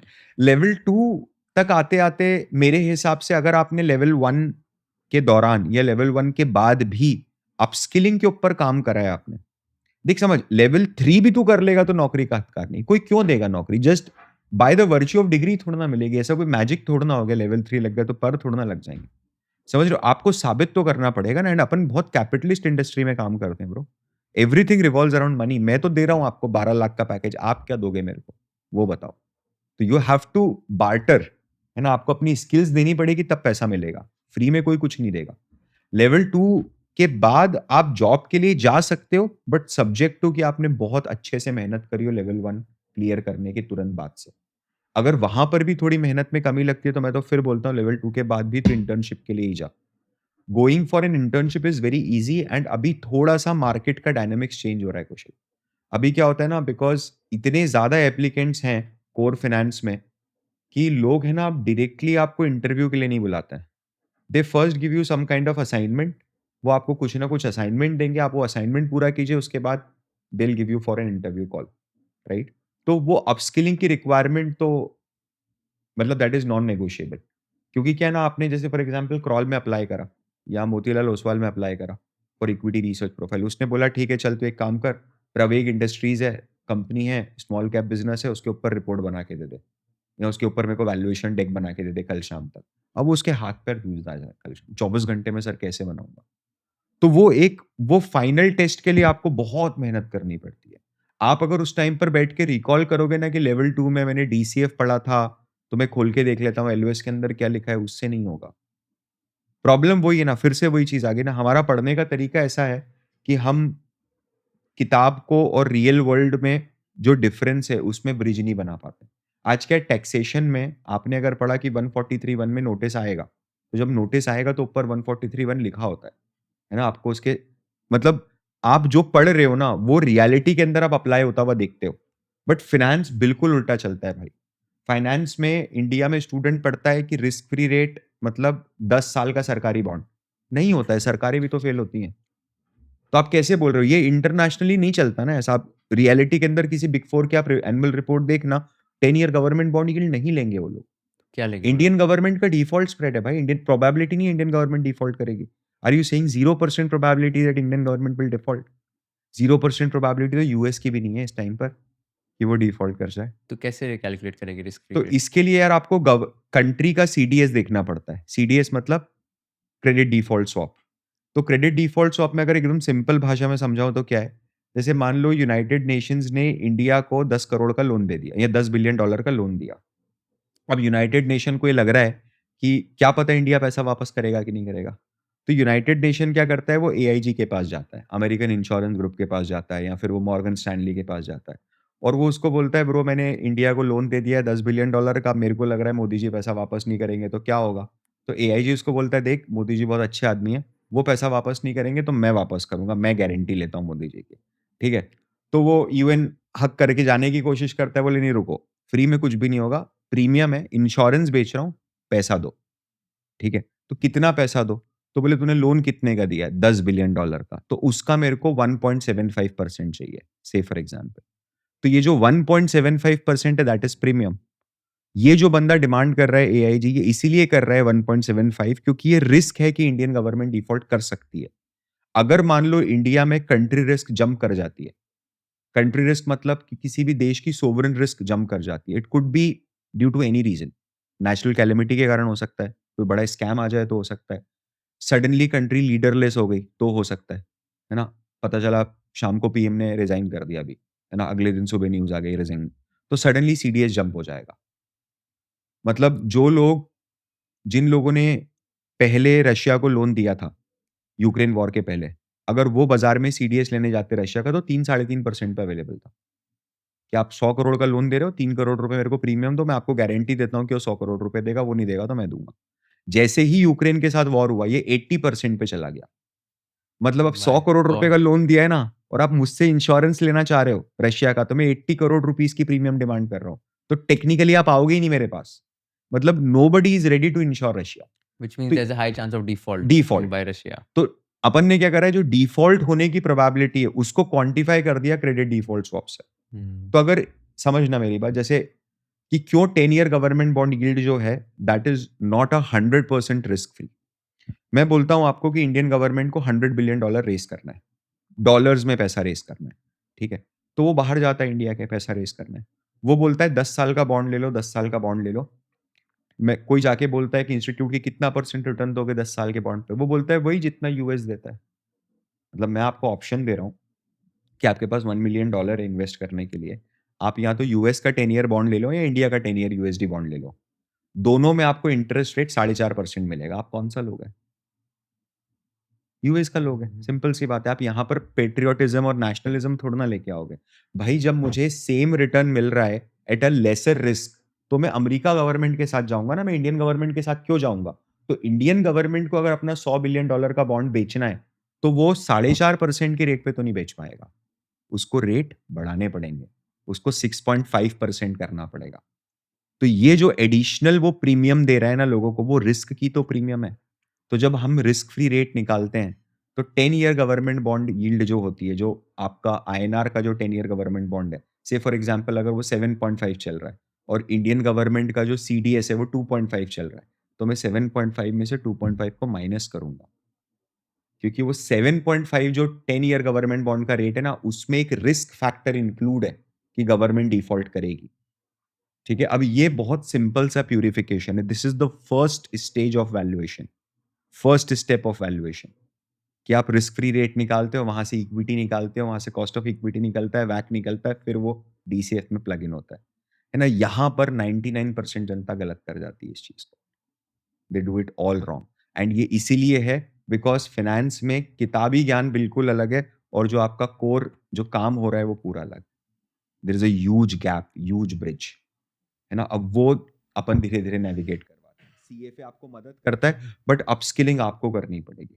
ये समझना, मतलब कोई भी जो भी देख रहा है इसको, उसको ये चीज़ समझना चाहिए। जस्ट बिकॉज़ आप सीएफए कर रहे हो कोई गारंटी नहीं है। आप उतने ही क्लूलेस, उतने ही परेशान होगे सीएफए लेवल 3 के बाद जितने आप आज हो। अगर आपने टाइमली बेसिस पे अपस्किलिंग नहीं करी तो। कहीं तो से भी करो, भले ही सेल्फ करो, कोई फ़र्क नहीं पड़ता। बट व्हेन यू से अपस्किलिंग तो हुँ। कौन से ऐसे 2-3 स्किल्स हैं जो उनको डेफिनिटली सीखने चाहिए? एंड ये स्किल्स सीखने के बाद कौन से टाइप के रोल्स में क्या सैलरी रेंजेस एक्सपेक्ट कर सकते हैं? देख ब्रो, सिंपल सा लॉजिक है। जैसे 2-3 की स्किल्स हैं बिल्कुल। वैल्यूएशन है, ठीक है? तो अब वो क्या होता है ना, वो मल्टी डायमेंशन अपॉर्च्युनिटीज़ ओपन करता है। ऐसी कौन-सी फाइनेंस की प्रोफाइल है जहाँ वैल्यूएशन का यूज़ नहीं होता? Mergers, acquisitions, investment banking, valuation analyst, asset management, investment management, equity research. आपने एक स्किल सीखी, आप मल्टीपल जगहों पर अप्लाई कर सकते हो, नंबर 1। Number 2, research. अब research is all about reading more and more. आप जितना ज़्यादा पढ़ोगे ना, आप उतना बेहतर तरीके से चीज़ों को कनेक्ट कर पाते हो। Definitely you need a foundational knowledge कि भई एबिटा क्या होता है? Why it is important? लोग क्यों ईवी बाय एबिटा बोलते हैं, why not P ratio by EV, ये सब बेसिक होना चाहिए। बट इसके बाद जो थरोनेस होना चाहिए कि नहीं यार, कॉन-कॉल रीडिंग इज़ लाइक मैं तो सुबह, दोपहर, शाम 3 टाइम कर सकता हूँ। It is like this, right? वो ऑटोमैटिकली आता है अंदर से निकल के। तो क्या है ना, अगर कैपिटल मार्केट में करियर बनाना है, तो ये रिसर्च रिलेटेड एक चीज़ है, वो आपको करनी पड़ेगी। अब इसमें क्या होता है, कई स्टूडेंट्स ऐसे होते हैं जो ये पूछते हैं, मैं आगे होके ही बताता हूँ आपको, कि कितने घंटे सर दे देंगे कैपिटल मार्केट में पढ़ने में तो काम हो जाएगा? मतलब नहीं, उल्टा करना पड़ेगा। 24/7 कैपिटल मार्केट करना है, उसमें से 6 घंटे सोने के लिए निकालने हैं, 2 घंटे इसके लिए बाकी सब काम। क्योंकि अगर आप इंस्टाग्राम चला रहे हो, अगर आप ये कर रहे हो, इंस्टाग्राम की जगह ट्विटर पे जाओ, मैंने उसको ये समझा। मैं लिस्ट दे रहा हूँ, देखो 10, 15, 20 हैंडल्स की, इनको फॉलो कर, है ना? At least do something productive, Mint open कर, ठीक है? इन शॉर्ट्स ओपन कर ले, कुछ नहीं है तो, ठीक है? तो ये एक चीज़ है जो सारे स्टूडेंट्स को मैं करने का बोलता हूँ। अब यार, अ, इसमें है ना, जैसे इक्विटी रिसर्च और वैल्यूएशन, ये 2 चीज़ करी और साथ में किसी की अगर रीडिंग स्किल्स बहुत ज़ोरदार है, उसने अपनी नेटवर्किंग के ऊपर काम किया है। क्योंकि आप कैसे जाओगे? जैसे आप सब पढ़ के बैठ गए, मैं महू में सब कुछ पढ़ के बैठ गया, मेरे को सब कुछ करना आता है। आप रैंडम कोई कंपनी दो, मैं आपको मस्त रिसर्च करके दूँगा। How anyone would hire me? मैं तो अपने आप पे ही हूँ ना, I M on my own. CFA में 3.5-4 लाख रुपए खर्च करने के बाद भी कोई प्लेसमेंट जैसा तो कुछ होता नहीं, क्योंकि कांसेप्ट ही नहीं है वेस्ट में, प्लेसमेंट का इंडिया का ही कांसेप्ट है ना? तो मैं हमेशा से खुद पे ही हूँ। तो मुझे बहुत इम्पोर्टेंट है एज़ अ स्टूडेंट कि मैं मेरा लिंक्डइन के ऊपर एक बहुत स्ट्रॉन्ग एटलीस्ट कंटेंट क्रिएशन शुरू करूँ, मेरी पर्सनल ब्रांड बनाऊँ। कितना पावरफुल है आपको भी पता है, सबको पता है। ठीक है? तो ये 2 स्किल्स अगर कोई ढंग से करता है, उसके बाद सैलरी का क्या रेंज है ना कुशल, ये डिपेंड करता है अगेन कि वो पहले क्या करके आया है। तो लेट्स अज्यूम कि सीए किया है। ये सीए किया है, तो हाँ, मैं बताता हूँ। जैसे सीए में अभी रिसेंट की बात है, एक स्टूडेंट है, उसको एक वैल्यूएशन फर्म ने सिर्फ 6.5 लाख का पैकेज दिया। अब मुझे पता है, बीइंग अ चार्टर्ड अकाउंटेंट, ये बहुत कम पैकेज है। It is extremely low package, but still we took a very conscious call कि नहीं, हम इस रोल के साथ जाएँगे। मैंने उसको पूरा समझा, फैमिली कंडीशन खराब तो नहीं है, ऐसा तो नहीं है कि तेरे पे डिपेंडेंट है। बोले नहीं सर, सब चिल है ना? पापा बोल रहे हैं अभी 2 साल और पढ़ ले। तो फिर मैं बोला नहीं, फिर अब 6.5 छोड़ दे, तू सिर्फ काम देख, काम बहुत अच्छा है। I personally know the guy जिसने तेरे को हायर किया है, चले जा। ठीक है? There was this girl Vamsi करके, she backed a offer of 18 lakh rupees on her own, out of campus, fresher थी, ठीक है? भाई 400 जगहों पर अप्लाई करा था उसने। बाप रे! 62 डिफरेंट वर्जन्स ऑफ रिज्यूम, और हर वर्जन को ट्रैक करा था एक्सेल शीट के अंदर कि क्या वर्जन में क्या चीज़ डिफरेंट है, कि कौन-सी जॉब प्रोफाइल के लिए, फैमिली ऑफिसेज़ के लिए अलग रिज्यूम बनाया, इक्विटी रिसर्च के लिए अलग बनाया, एफडीडी के लिए अलग बनाया, और ट्रैक करती थी कितने लोगों को भेजा है, कितनों ने रिस्पॉन्ड करा है, कितनों को सेकंड फ़ॉलो-अप देना है, कितनों को थर्ड फ़ॉलो-अप देना है। एक ही काम था, 3 महीने लगे उसको कोर्स कंप्लीट करने के बाद। तो बहुत बड़ा रेंज है। इक्विटी रिसर्च में आप देखोगे तो 3.5 लाख रुपए से पैकेज स्टार्ट हो जाता है। एक अगर बीकॉम ग्रेजुएट है तो। वो भी ऑन अ हायर साइड 14-15 तक चला जाता है एज़ अ फ्रेशर। थोड़ा-सा भी अगर एक्सपीरियंस है, नहीं है, तो एज़ अ फ्रेशर भी जो बड़ी एमएनसीज़ हैं वो हायर करती हैं। डेफिनिटली आप में एक्सेप्शनल स्किल सेट होना चाहिए उसके लिए। सो लेट्स से किसी ने सीए किया है और सीएफए के तीनों लेवल्स क्लियर कर लिए। हुँ। तो क्या एक्सपेक्ट कर सकते हैं? यार सीए किया है, सीएफए के तीनों लेवल्स क्लियर किए हैं और अगर वो अपने स्किल सेट को प्रूव कर पाता हाँ। है तो मैं तो 12 के ऊपर एक्सपेक्ट करता हूँ। ओके, मिनिमम 12 मिलना चाहिए ठीक उसको। है, लेट्स से किसी ने सीए नहीं किया है, हुँ। सिर्फ बीकॉम किया है एंड सीएफए के तीनों लेवल्स क्लियर किए हैं। यार सीएफए के तीनों लेवल क्लियर किए हैं और सिर्फ बीकॉम किया है ना, तो वो 9 लाख रुपीज़ इंडस्ट्री के लिए इस समय कंफर्ट ज़ोन है ओके, ना? वो दे देता है उतना। मतलब ये ईज़िली मिल जाता है। सीएफए इंस्टीट्यूट तो बहुत बड़ा क्लेम करता है, 17, 18, 20 लाख रुपए क्लेम करते हैं, बट आपको समझना पड़ेगा वो ग्लोबल एवरेज है। राइट। हाँ, तो वो थोड़ा-सा स्क्यू हो जाता है। एंड अगर किसी ने बीकॉम प्लस सीएफए लेवल 1 किया है, तो कितना मिल सकता है? फुल बीकॉम किया और सीएफए लेवल 1 हाँ, किया है तो जितना बीकॉम में मिलेगा उतना ही तो मिलेगा। 4 लैक्स के हाँ, आसपास। यू कैन नॉट एक्सपेक्ट कि कोई बहुत यानी लेवल 1 करके लिवरेज नहीं आएगा। ओके। लेवल 2 के बाद लिवरेज आना शुरू होगा। किसी ने टियर 1 कॉलेज से एमबीए किया है हाँ। एंड सीएफए के तीनों लेवल्स क्लियर किए, तो उसका क्या पैकेज हो सकता है फाइनेंस में? यार उसमें तो I think sky is the limit. अगर टियर 1 फोड़ा है, हुँ, टियर 1 मतलब IIM, Ahmedabad, ABCI, Bangalore, AL Calcutta and all. या एसपी जैन, हुँ, एमडीआई इस तरीके का हुँ, करा है ना, फिर तो यार बस क्लिक करने की बात है।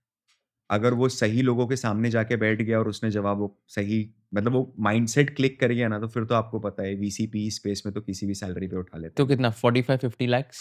यार ये तो बहुत ज़्यादा हो गया, but hmm, I think 25-30 lakh rupees तक भी जाता है पीईवीसी में पैकेज। ओके। बट वो पीईवीसी में जाता है, एकदम हुँ, नीश या तो वो टॉप एकदम रूट्स। टियर 1 फर्म्स होनी चाहिए। एंड लेट्स से टियर 1 से एमबीए किया है बट हुँ। नो सीएफए, तो उसको फाइनेंस में कितना मिल सकता है? Basically what I am trying to understand is what is the value addition of CFA and what is यार द सीएफए डेल्टा? मेरे बात समझना, अब जैसे क्या है ना अगर आपने ऑलरेडी आईएम अहमदाबाद से हुँ, एमबीए करा है और आप उसमें सीएफए ऐड कर रहे हो, तो ऐसा नहीं कि कोई सैलरी डबल हो जाएगी। आपका हुँ। बेस ऑलरेडी बहुत स्ट्रॉन्ग है। आईएम अहमदाबाद का एमबीए भाई वो, है तो ना? एसपी जैन का MBA. In that case then CFA का जो क्वालिफिकेशन है, तो हुँ। वो कितना वैल्यू ऐड करेगा वो बेसिस वैल्यू आईएम? अगर इस समय मतलब because you are already from a tier 1 हुँ, कॉलेज, तो इस समय अगर वो सैलरी पॉइंट ऑफ व्यू से बहुत स्ट्रॉन्ग वैल्यू ना ऐड करे, ओके। बहुत बड़ा डिफरेंस ना ऐड करे, बट आपको जो सिलेक्शन क्राइटेरिया होगा, जो चॉइस ऑफ हुँ, आपको जो जॉब दी जाएगी, उसके बाद का जो आपका अगला 4-5 साल होगा, उसमें वो सब्सटैंशियल डिफरेंस क्रिएट करेगा। कारण हुँ, क्या है पता है कौशल? मैं 2-3 आईआईएम्स में गया हूँ। People struggle with basic journal entries in IIMs, I am not kidding. Financial accounting में स्ट्रगल करते हैं, वो उनके लिए भूत है वो पेपर, फाइनेंशियल अकाउंटिंग का कि ये पास हो जाए। है ना? क्योंकि हुँ, सब इंजीनियरिंग बैकग्राउंड से होते हैं, बहुत डाइवर्स बैकग्राउंड से होते हैं। तो यहाँ पर अगर कोई सीएफए कर रहा है, वो बहुत बड़ा असेट है अपने आप में। अगर वो कर पाया है तो, टियर 1 मुश्किल है वैसे क्योंकि बहुत एकदम टाइट रिजीम होता है उनका, स्पेशली एमबीए फर्स्ट ईयर का। बट फिर भी लोग करते हैं, कोशिश करते हैं। People do that. What's the highest package that any of your student or you know in your network someone has got after doing CA or CFA? Student will 19 lakh. Okay. Student में और इंडिपेंडेंट था। हुँ, मतलब independent है ना without any और fresher में अगर आप देखोगे तो 17 लैक्स ओके। वामसी का मैंने बताया। हाँ, on their own. They have hmm, hired on their own मतलब वामसी के साथ जो डिस्कशन हो रहा था तो उसने बोला कि सर अभी एचआर पूछेगा तो क्या बोलूँ मैं उसको? तो मैंने 12-13 तो माँग ही ले। तो उसने 12 माँगा। हाँ, तो HR was smiling will no, no we will give you much more than that don't worry. अच्छा। है ना? तो HR was also very kind कि उन्होंने उसके साथ फाउल प्ले नहीं करा कि हाँ सर यार, 12 माँग रही है 17 अ, क्यों देंगे? कौन तो से मैं एचआर यार, ऐसे एचआर बहुत कम होते हैं I she got think. Placed in HSBC. Oh nice, तो same where you were there. हाँ, नहीं but I didn't had anything मैं मेरे मेरे ओह, तो निकलने के बहुत सालों के बाद शी हुँ, गॉट प्लेस्ड। तो it was all her efforts पूरा उसी का सब कुछ था। मिल जाता है यार। मतलब बस ये है कि आप अगर सिर्फ सैलरी के लिए चेज़ कर रहे हो तो हुँ, नहीं मिलेगा। कारण क्या या है ना यार ये इतना प्रेशर वाला काम है कुछ। आप है ना क्योंकि देख अपने को कोई फिज़िकल लेबर तो करनी नहीं कि गड्ढा खोदना है। मेरा दिमाग चलाना है मेरे को। अब उसमें क्या होता है क्वार्टरली सीज़न है ये हर 2 महीने में आ जाता है। 2 महीने खत्म हुए क्वार्टर एंड हुआ और फिर रिज़ल्ट्स आ गए। उसमें इतना प्रेशर होता है आपके ऊपर रिसर्च में। अभी जैसे एक स्टूडेंट है मेरा he is currently working in abacus, abacus के अंदर वो काम कर रहा है। तो वो बोलता है बोले सर ये लोग पागल हैं। मैंने कैसे पागल हैं? बोले सर ये सुबह 9 बजे ऑफ़िस में आ जाते हैं, 8:30 बजे ऑफ़िस मार्केट खुलने पहले और रात को 12:30, 1-1 बजे तक बैठते हैं ऑफ़िस में। तो बोला थकते नहीं है? बोले नहीं सर काम से बहुत प्यार है ना जो करते हैं। मतलब जो इंटेंसिटी और जो एनर्जी के साथ सुबह 10 बजे डिस्कशन चल रहा है ना किसी स्टॉक पे सर, वो सेम इंटेंसिटी के साथ रात को 12:30 बजे भी वो डिस्कस कर सकते हैं बैठ के। इतने एनर्जेटिक तो अब वो है ना, ये कोई फेक एनर्जी नहीं है। ये एक्सटर्नल मोटिवेशन नहीं है। ना कोई और को किसी को देख के मैं मोटिवेट होके कि नहीं मुझे भी फंड मैनेजर बनना है। कि मैंने आपका उत्पल सेठ सर वाला पूरा पॉडकास्ट देखा और बोला नहीं मैं कल से फंड मैनेजर बन that is external motivation you need to understand. जब तक आप में इंटरनली नहीं आएगा ना कि नहीं अब डिसाइड करा है कैपिटल मार्केट में ही रहूँगा। कैपिटल मार्केट में जो डे टू डे एक्टिविटीज़ हो रही हैं, वो मेरे लिए वो मेरी करिकुलम, मेरे जॉब प्रोफाइल का पार्ट बननी चाहिए, राइट? तो जब तक वो नहीं होगा, ये तो फिर सिन है यार, इट इज़ अ जेल। आप बहुत इसीलिए आप देखोगे एट्रिशन रेट्स बहुत हाई होते हैं। एक आई वुड से पूरा का पूरा, स्पेशली मैं रिसर्च की बात कर रहा हूँ, इक्विटी रिसर्च की। यहाँ पर एक मॉडल ही चेंज हुआ है रिक्रूटमेंट का। अब ये लोग डायरेक्ट जॉब नहीं देते हैं आपको। जैसे नुवामा है ना? वहाँ पर स्टूडेंट जब लगते हैं, तो भाई 6 महीने से 1 साल तक इंटर्नशिप ऑफर करते हैं पहले। कम सैलरी पे कि आप 6 महीने इंटर्नशिप करो। अगर इंटरव्यू थोड़ा-सा और हल्का करा है, तो 1 साल तक इंटर्नशिप करो। उसके बाद आपको फिर वो फुल टाइम लेंगे। फुल टाइम एब्ज़ॉर्ब करेंगे, बट आप 6 महीने पहले सर्वाइव करके बताओ। मिनिमम 3-4 2 रिज़ल्ट सीज़न निकालो, ठीक है? Same goes with investment banking also. अभी तो क्या है, थोड़ा सुस्त चल रहा है। सुस्त इसलिए चल रहा है, markets are very poor, money supply कमज़ोर है। थोड़ा-सा अब देखना, अब आगे अगर थोड़ा और इंटेंस हो जाती है चीज़ें, तो हल्का-सा बिज़नेस बढ़ेगा और वो डिस्ट्रेस साइड में बढ़ेगा। बैंक्रप्सी और ये सब चीज़ें थोड़ी-सी बढ़ेंगी। बट जैसे ही मार्केट में फ्लो फिर से आ जाएगा, सेम 2021 वाला जो स्टार्टअप फ्लो था पूरा, जिसमें बायजूस को फंडिंग मिली थी, इनके पास भी टाइम नहीं रहेगा। मतलब I personally know people in investment banking जो ऑफिस में ही सोते हैं 5-5 दिन, 4-4 दिन। They don't go home. They always keep few shirts in office, और डिओ, शर्ट, पेस्ट वगैरह रखते हैं ऑफिस में। ऐसे लोग हैं। कई सारे इन्वेस्टमेंट बैंक्स हैं जो अपनी एम्प्लॉइज़ के लिए इन्फ्लेटेबल बेड प्रोवाइड करते हैं। या बस मेरा खोलो, इन्फ्लेट करो, सो जाओ 4 घंटे, कोई दिक्कत नहीं है। जाना नहीं है घर, वैसा है। तो वो भी होता है। Uh, but yeah that is the case. No I both the remember side it is very challenging. तो इनफैक्ट इन्वेस्टमेंट बैंकिंग का मैं एक पॉडकास्ट लिया था, तो वहाँ हाँ, पे एक बंदा था, वो बता रहा था कि when he was working at investment bank, तो 2 I think 36 hours he did not sleep at all. 36 hours, हाँ, मतलब वो तो सुबह पूरा उसका काम करके 5-6 बजे काम निपटाया।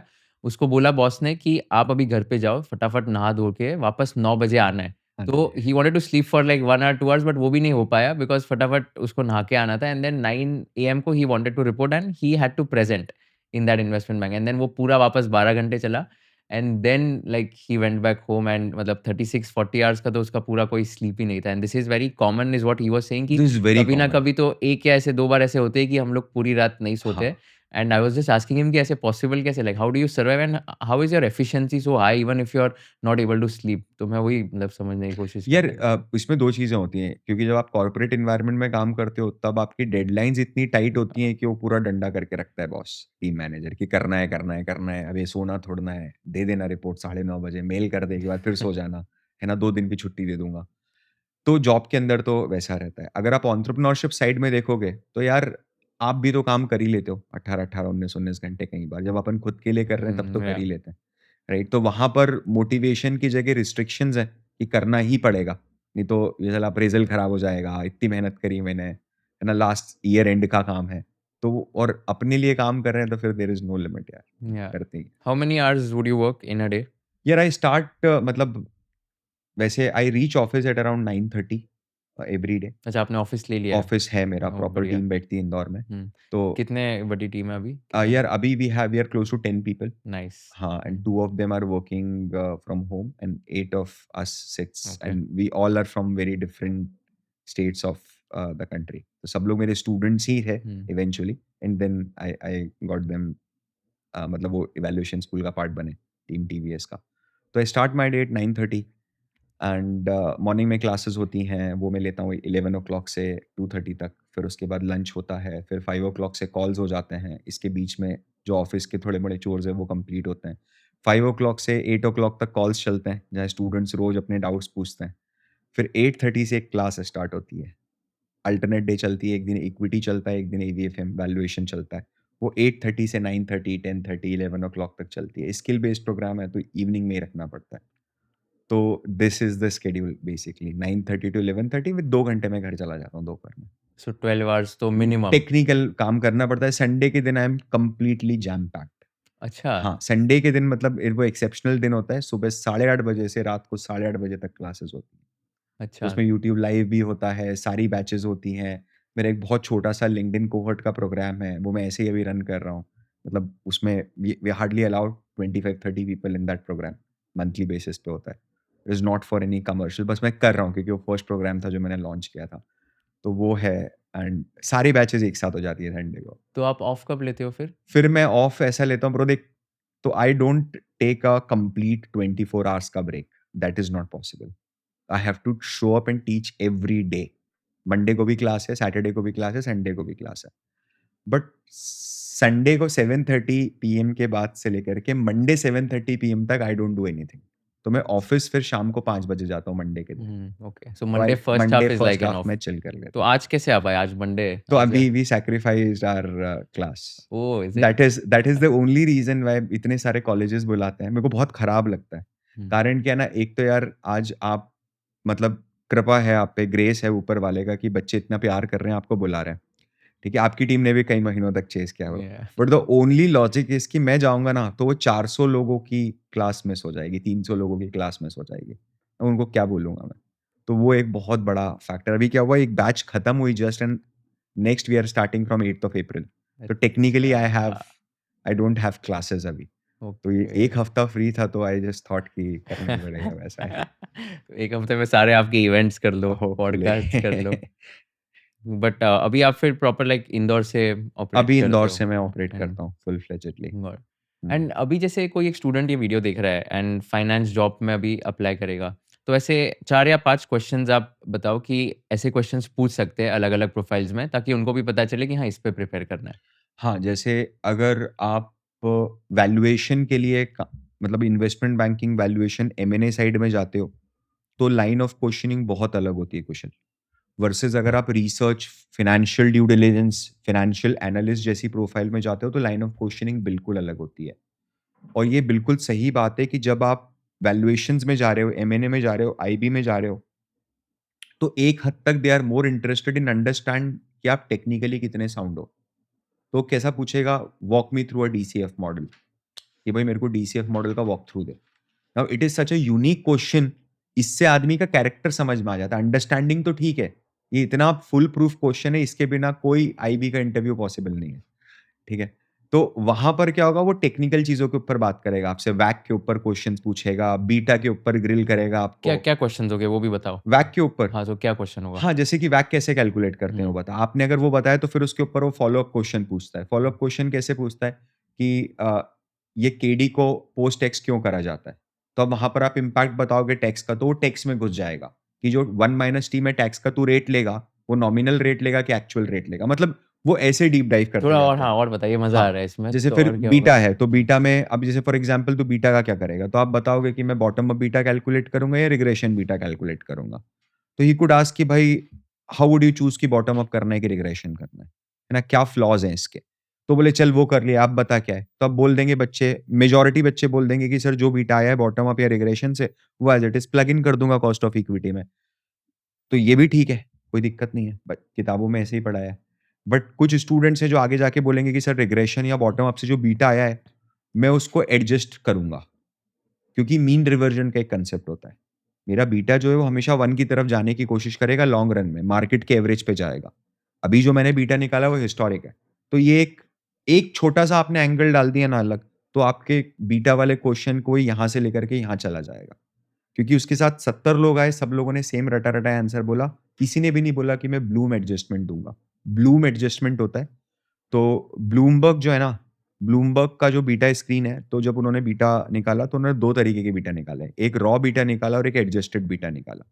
रॉ बीटा इन्हें जो अपने को सिखाया है कि रिग्रेस कर दो निफ्टी के रिटर्न को स्टॉक के रिटर्न के साथ, y is equals to a plus bx, या बॉटम अप बीटा ले लो।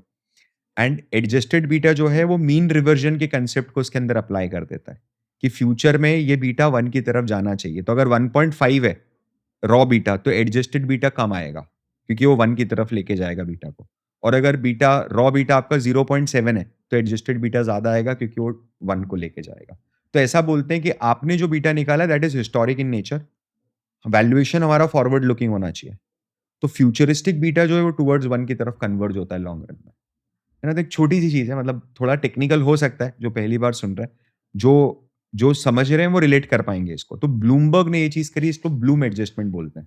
This is a Bloom adjustment, hmm, Bloom beta बोलते हैं। तो इस तरीके के टेक्निकल क्वेश्चंस वो आपसे वैल्यूएशन और हुँ। इन्वेस्टमेंट बैंकिंग में पूछेगा।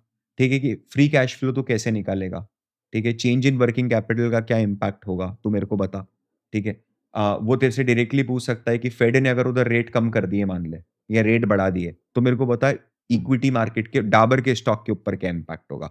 अब इस तरीके ओह! की बात पूछेगा वो आपसे, इसका है ना? आंसर कैसे तो देगा? डाबर के स्टॉक मतलब डाबर, अगर उसने आपको डाबर उलझाने के लिए बोला है, बेसिकली वो पूछना चाह रहा है कि इंडियन मार्केट्स के ऊपर क्या इम्पैक्ट होगा। वो बच्चा कहाँ डाबर के ऊपर लिंक लगाएगा कि शायद सस्ता होगा, ये होगा, वैसा नहीं होगा।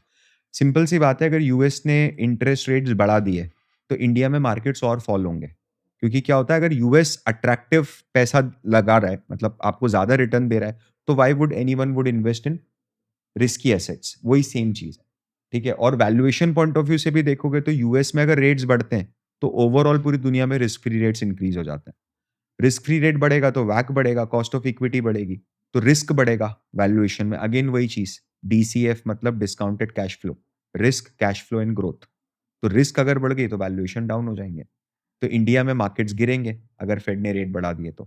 फेड अगर रेट कम करेगा तो इंडिया में पैसा लगेगा। क्यों पैसा लगेगा? एफआईआईज़ हैं, वो यूएस से पैसा उठाएँगे और इंडियन मार्केट्स में लगाएँगे। ये बेसिक मनी सप्लाई है, इसमें डेविएशंस होते हैं। जैसे स्पाइक्स आते हैं। अभी जैसे डोनाल्ड ट्रम्प आप देखोगे तो पूरी इकोनॉमी की बैंड बजा के रखी, मतलब जो पड़ा था वो सब इर्रेलेवेंट लग रहा है। मार्केट्स भी ऊपर हैं, गोल्ड भी ऊपर है, इंटरेस्ट रेट भी ऊपर है। मतलब ऐसा लग रहा है एज़ इफ कि इल्यूमिनाटी ने मैंडेट देके भेजा डोनाल्ड ट्रम्प को कि आपको जाना है और वर्ल्ड में अनसर्टेनिटी को बना के रखना है ना? If not through tariff, it was through middle east war, but uncertainty बनी रहना चाहिए। आई थिंक तो 2-3 ट्रिक क्वेश्चंस जो यूजुअली पूछते हैं नहीं, इंटरव्यूज़ इसके में। अंदर एक चीज़ और रह गई, इट इज़ वेरी इंपॉर्टेंट। तो वैल्यूएशन के जो इंटरव्यू हैं, वहाँ पर टेक्निकल क्वेश्चन्स आएँगे। मतलब ऐसा है कि अगर आप बहुत स्मार्ट हो, आपके पास 15-20 दिन का टाइम है, आपको क्वेश्चन बुकलेट मिल गई है, थोड़े चांसेस है कि आप निकाल लोगे वो, सही आंसर्स देके। लेकिन equity research, portfolio management, asset management जैसे रोल में, he is not interested in understanding कि तेरे को करंट रेशियो का फॉर्मूला आता है कि नहीं आता है, कि तेरे को डेटर निकालना आता है कि नहीं आता है। वो तेरे से डायरेक्ट नॉक ऑफ करेगा कि भाई तू मेरे को 4 कंपनीज़ बता जो तू रिसर्च कर रहा है। क्योंकि वो रैंडमली, जैसे कुशल फॉर एग्जांपल आप इन इक्विटी रिसर्च का इंटरव्यू देना है। मैं आपसे रैंडमली थोड़ी ना एल-एन-टी के बारे में पूछ लूँगा ब्रो, कि एल-एन-टी में क्या चल रहा है बता। आप बोलोगे मेरे को नहीं पता। बोला जेएसडब्ल्यू में क्या चल रहा है बता। आप बोलोगे मेरे को नहीं पता बॉस। मैं बोलूँगा अच्छा चल बता, कोई दूसरी विप्रो में क्या चल रहा है? मेरे को नहीं पता। नहीं तो देयर आर 5400 कंपनीज़ लिस्टेड ना। तो इंटरव्यूअर के पास ऑप्शन नहीं होता है कि वो अपनी मर्ज़ी से कोई कंपनी पूछ ले। तो वो स्टूडेंट से पूछता है। वो स्टूडेंट से 2 तरीके के सवाल पूछता है। क्या पूछता है पता है? शुरुआत में बुला के बोलता है बहुत अच्छे से चाव से कि स्टॉक में इन्वेस्ट करते हो बेटा? हाँ सर करते हैं। पोर्टफोलियो बनाया है? बनाया है। कितने स्टॉक है? 17 स्टॉक। बस गया तू, धरा गया। अब तूने है ना उसको ग्राउंड दे दिया है 17, वो लिस्ट निकलवाएगा तेरे से। बोले कौन से सबसे फेवरेट कौन से 5 स्टॉक्स हैं आपके? तो आपने बोला एचडीएफसी बैंक, आपने बोला ये वो। अब आपने उसको 5 कंपनीज़ बात करने के लिए दे दी है। अब वो पाँचों तरफ से बॉलिंग करेगा, बी प्रिपेयर्ड फॉर इट। है ना? क्योंकि आपने उसको उसका स्कोप लिमिट कर दिया। उसको, वो तो चैंपियन है, 20 साल से काम कर रहा है, तो उसको तो सब पता है एचडीएफसी बैंक के नहीं भी पता होगा तो वो क्वेश्चन कर लेगा, है ना? तो मैं यूजुअली स्टूडेंट्स को ये बोलता हूँ कि आपको बहुत हम्बली जवाब देना चाहिए कि सर मैं डायरेक्ट स्टॉक में इन्वेस्ट नहीं करता। मैं बोले क्यों? फिर कैपिटल मार्केट में नहीं सर, म्यूचुअल फंड के थ्रू करता हूँ। That is way easy. तू क्यों उसको लीड दे रहा है 10 स्टॉक की भाई? तो फिर वो आपसे पूछेगा अच्छा बताओ रिसर्च कौन-सी कंपनी पे करा है? It is your time then. तू बता जिस कंपनी में तू उस्ताद है। अगर जुबिलेंट पढ़ा है तो जुबिलेंट बता, ठीक है? अगर तूने वीबीएल पढ़ा है, वरुण बेवरेजेस अच्छे से पढ़ के आया है तो वो बता। वो उसी के ऊपर क्वेश्चन पूछेगा। वो नहीं जा सकता बाहर ना, मैं रैंडमली कैसे पूछ लूँगा आपसे? किसी को भी 6000 कंपनीज़ के बारे में सब कुछ नहीं पता है। तो इक्विटी रिसर्च में आप खुद डिसाइड करते हो। मतलब मैं अगर किसी बच्चे को प्रिपेयर कर रहा हूँ, तो मैं स 50% क्वेश्चन्स बता सकता हूँ जो 3 महीने बाद वो उससे पूछेगा। आप खुद डिसाइड करते हो कि मैं कौन-सी कंपनी पे बात करूँगा, किस सेक्टर पे बात करूँगा उससे, वो डिसाइड नहीं करता है ना? यहाँ पर क्या होगा पूरा टेक्निकल है, सब कुछ सेट है। ये 10, 15, 20, 25, 50 क्वेश्चन्स का सेट है, अच्छे से पढ़ के जाना कि डेप्रिसिएशन कम ज़्यादा होगा तो कैश पे क्या इम्पैक्ट है। समझ रहे हो? बच्चे जनरली मना कर देते हैं कि कोई इम्पैक्ट नहीं है। टैक्स का इम्पैक्ट आता है, टैक्स कम ज़्यादा होता है, ये सब चीज़ें होती हैं, ठीक है? तो दिस इज़ द थिंग कि दोनों की रिक्वायरमेंट्स बहुत अलग हैं। मैं अगर कोई व्यक्ति ऐसा है जिसने मेरा इक्विटी रिसर्च का प्रोग्राम लिया है, उसने कुछ भी नहीं करा है उसके अंदर, कोई उसने क्लासेस नहीं देखी, कैजुअल एटीट्यूड में काम करा, वो मेरे पास आता है, बोलता है सर मेरा नेक्स्ट वीक इक्विटी रिसर्च का इंटरव्यू है। I can not help him Kushal. मैं उसकी मदद नहीं कर सकता उस टाइम पर, है ना? क्योंकि वो रोज़ जो पढ़ रहा होगा ना थोड़ा-थोड़ा, उससे ही उसकी मदद होगी। यार बॉस, आपको लॉरस लैब जैसे कंपनी है, आपको 2 घंटे, ढाई घंटे, 3 घंटे तक उसको डिफेंड करना पड़ सकता है। या कमला मिल्स में पीछे निर्मल वांग का ऑफिस है ना? एंड वहाँ पर एक स्टूडेंट है हमारा, उसने बी फार्मा करा है, बैचलर्स ऑफ फार्मास्यूटिकल। उसमें चुल काट गई कि मेरे को तो सर इक्विटी रिसर्च में जाना है, मेरे को यही करना है, मैं और कुछ नहीं करूँगा। एनआईएसएम विनआईएसएम करके आया था और वो एमबीए भी कर रहा था ना, तो फार्मास्यूटिकल ओरिएंटेड एमबीए कर रहा था। तो आई जस्ट आस्क्ड हिम कि तू तेरा बेसिक कांसेप्ट्स क्लियर कर, उसके लिए तू सीएफए पढ़ना शुरू कर, एग्जाम मत दे। He started learning from CFA level 1 curriculum and मतलब just focus on pharmaceutical business, that's it.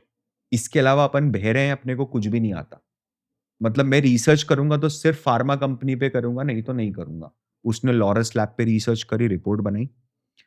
मैं मेरे इक्विटी रिसर्च कोहॉर्ट में मल्टीपल केस स्टडीज कंपनीज पे बात करता हूँ। तो वरुण बेवरेजेस पे बहुत ज़्यादा बात कर रहा था उस टाइम पर, नई-नई केपेक्स मिला था, 22-23 की बात है। तो मैंने इतनी बात करी थी कि उसने वरुण बेवरेजेस को भी इनडायरेक्टली तैयार करा।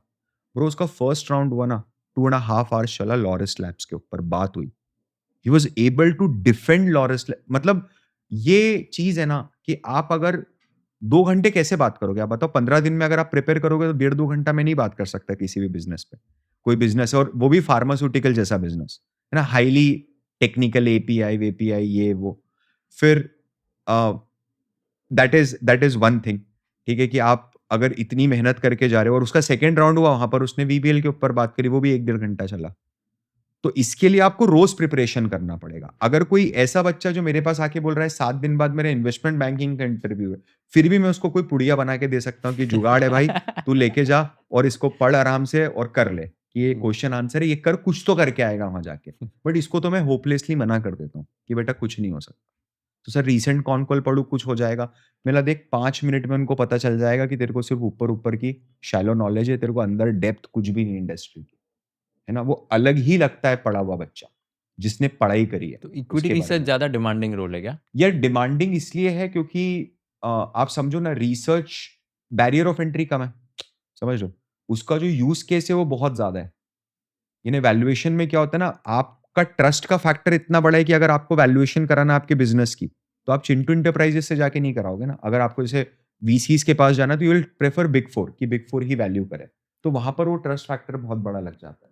लेकिन रिसर्च में क्या होता है, इतने छोटे-छोटे जो मैंने बताया आपको, तो you have a lot of opportunities over there.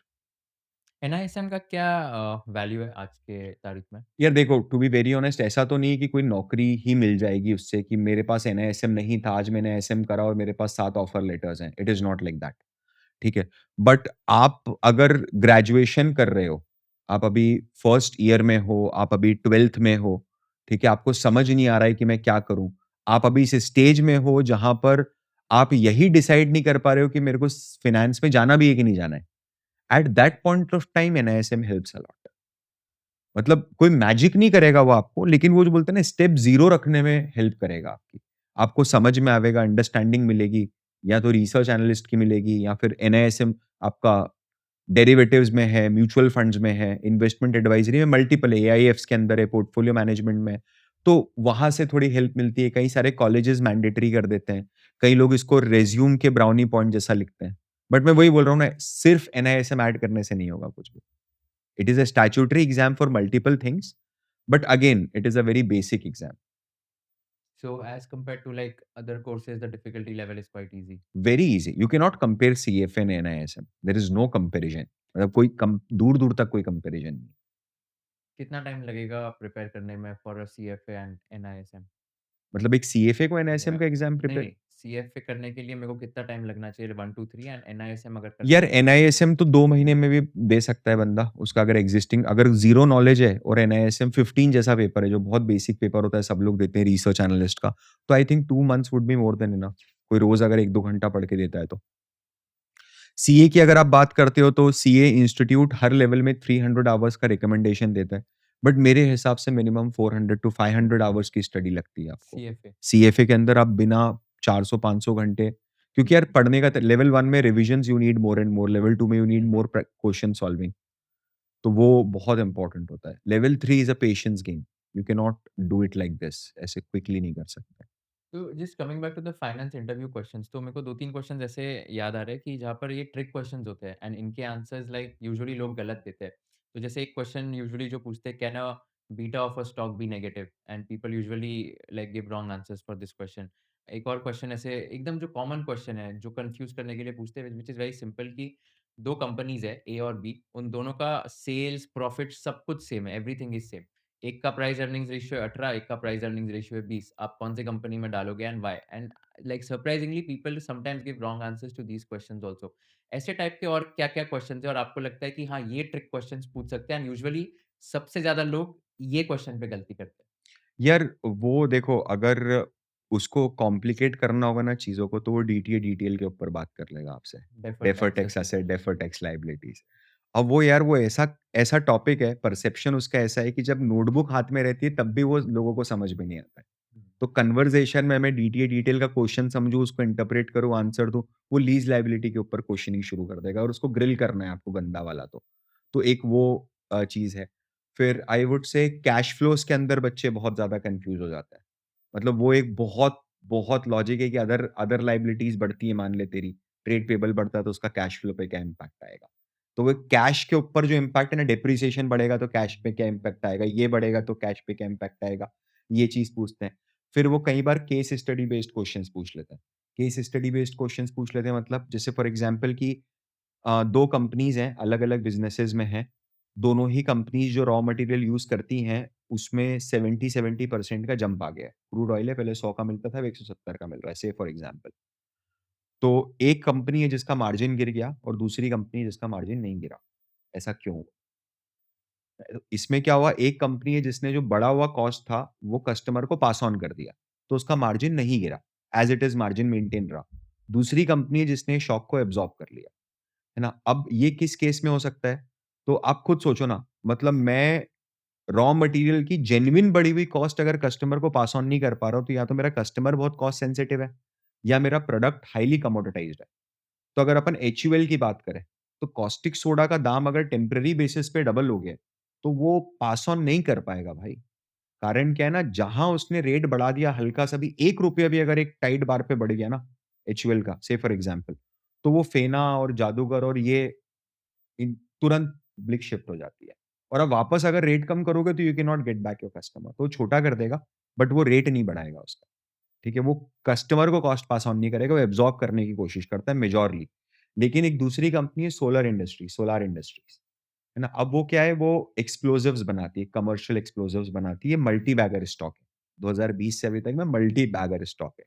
वो डबल डिजिट में हुआ करता था, आज 4 डिजिट स्टॉक है। अब वो क्या होता है, जो एक्सप्लोसिव्स बनते हैं उसके लिए एक बहुत इंपॉर्टेंट एलिमेंट होता है जिसको बोलते हैं टेक्निकल अमोनियम नाइट्रेट, टैन। और टैन के रेट पिछले 4 साल में 5 गुना हो गए। अगर आप ग्लोबल मार्केट में 2020 में तो रैली आ गई थी, एक ही साल में डबल ट्रिपल हो गया था टैन का रेट। उन्होंने एज़ इट इज़ उठा के पास ऑन कर दी कस्टमर को, कि एक्सप्लोसिव की कॉस्ट 5 गुना बढ़ गई है। लेना है तो ले, नहीं तो तोड़ ले हाथ से पहाड़ को। है ना? वहाँ पर कस्टमर कॉस्ट बियर करेगा। कमोडिटाइज़्ड प्रोडक्ट नहीं है, स्पेशलाइज़्ड प्रोडक्ट है ना? कस्टमर कॉस्ट सेंसिटिव नहीं है। तो इस तरीके के क्वेश्चन पूछे जाते हैं जो आपको एकदम अंदर से टटोलने के लिए होता है। बट ये कभी भी स्टार्टिंग में नहीं पूछेगा वो आपसे। जब तक वो आपको ओवर कम्फर्ट ना कर देना, लंबे जो बड़े इंटरव्यूज़ होते हैं ना, वहाँ पर इस तरीके के क्वेश्चन्स आने की प्रोबेबिलिटी ज़्यादा होती है। Let's do one interesting thing, okay? हाँ, आप इक्विटी रिसर्च का इंटरव्यू दे रहे हो, मैं हाँ, इंटरव्यूअर हूँ, ओके? एंड आपको मेरे को एक स्टॉक पिच करना है। सो पार्थ, यू हैव हाँ, to pitch me a stock and I want to now hear from you कि if you are an interviewee, हाँ। तो आप स्टूडेंट हो, तो आप कैसे वो स्टॉक पिच करोगे एंड आप क्या हाँ, आंसर तो अब दोगे? इसके अंदर क्या होता है, या तो स्टूडेंट अभी क्या करेगा पता है, गलती कर देगा। वो डायरेक्टली बोलना शुरू कर देगा कि सर एक ये स्टॉक है एबीसीडी और इसके ऊपर ये ब्ला, ब्ला, ब्ला, ब्ला, ब्ला, ब्ला, ब्ला, ब्ला कर that is a very wrong way. किसी ने आपको, मतलब वो क्या होता है पता है, वो छू बोलने वाली बात है बस, कि मैं इंतज़ार ही कर रहा था कि आप मेरे से पूछोगे कोई स्टॉक पिच कर, मैं पूरा तैयार करके लाया हूँ pitch. That is not how it works. आपने अगर डायरेक्ट आंसर दे दिया तो ये नोविस कैटेगरी में आ जाएगा। आप एक रिटेलर कैटेगरी में चला। प्रोफेशनल क्या करता है? He first understand the problem. He first understand the environment. तो I would counter question you कि सर आपका ऑलरेडी पोर्टफोलियो कितना बड़ा है? ऑलरेडी पोर्टफोलियो में कौन से स्टॉक्स हैं? What is your age? How much money you will be investing? है ना? आप कितने सालों के लिए इन्वेस्ट कर रहे हो?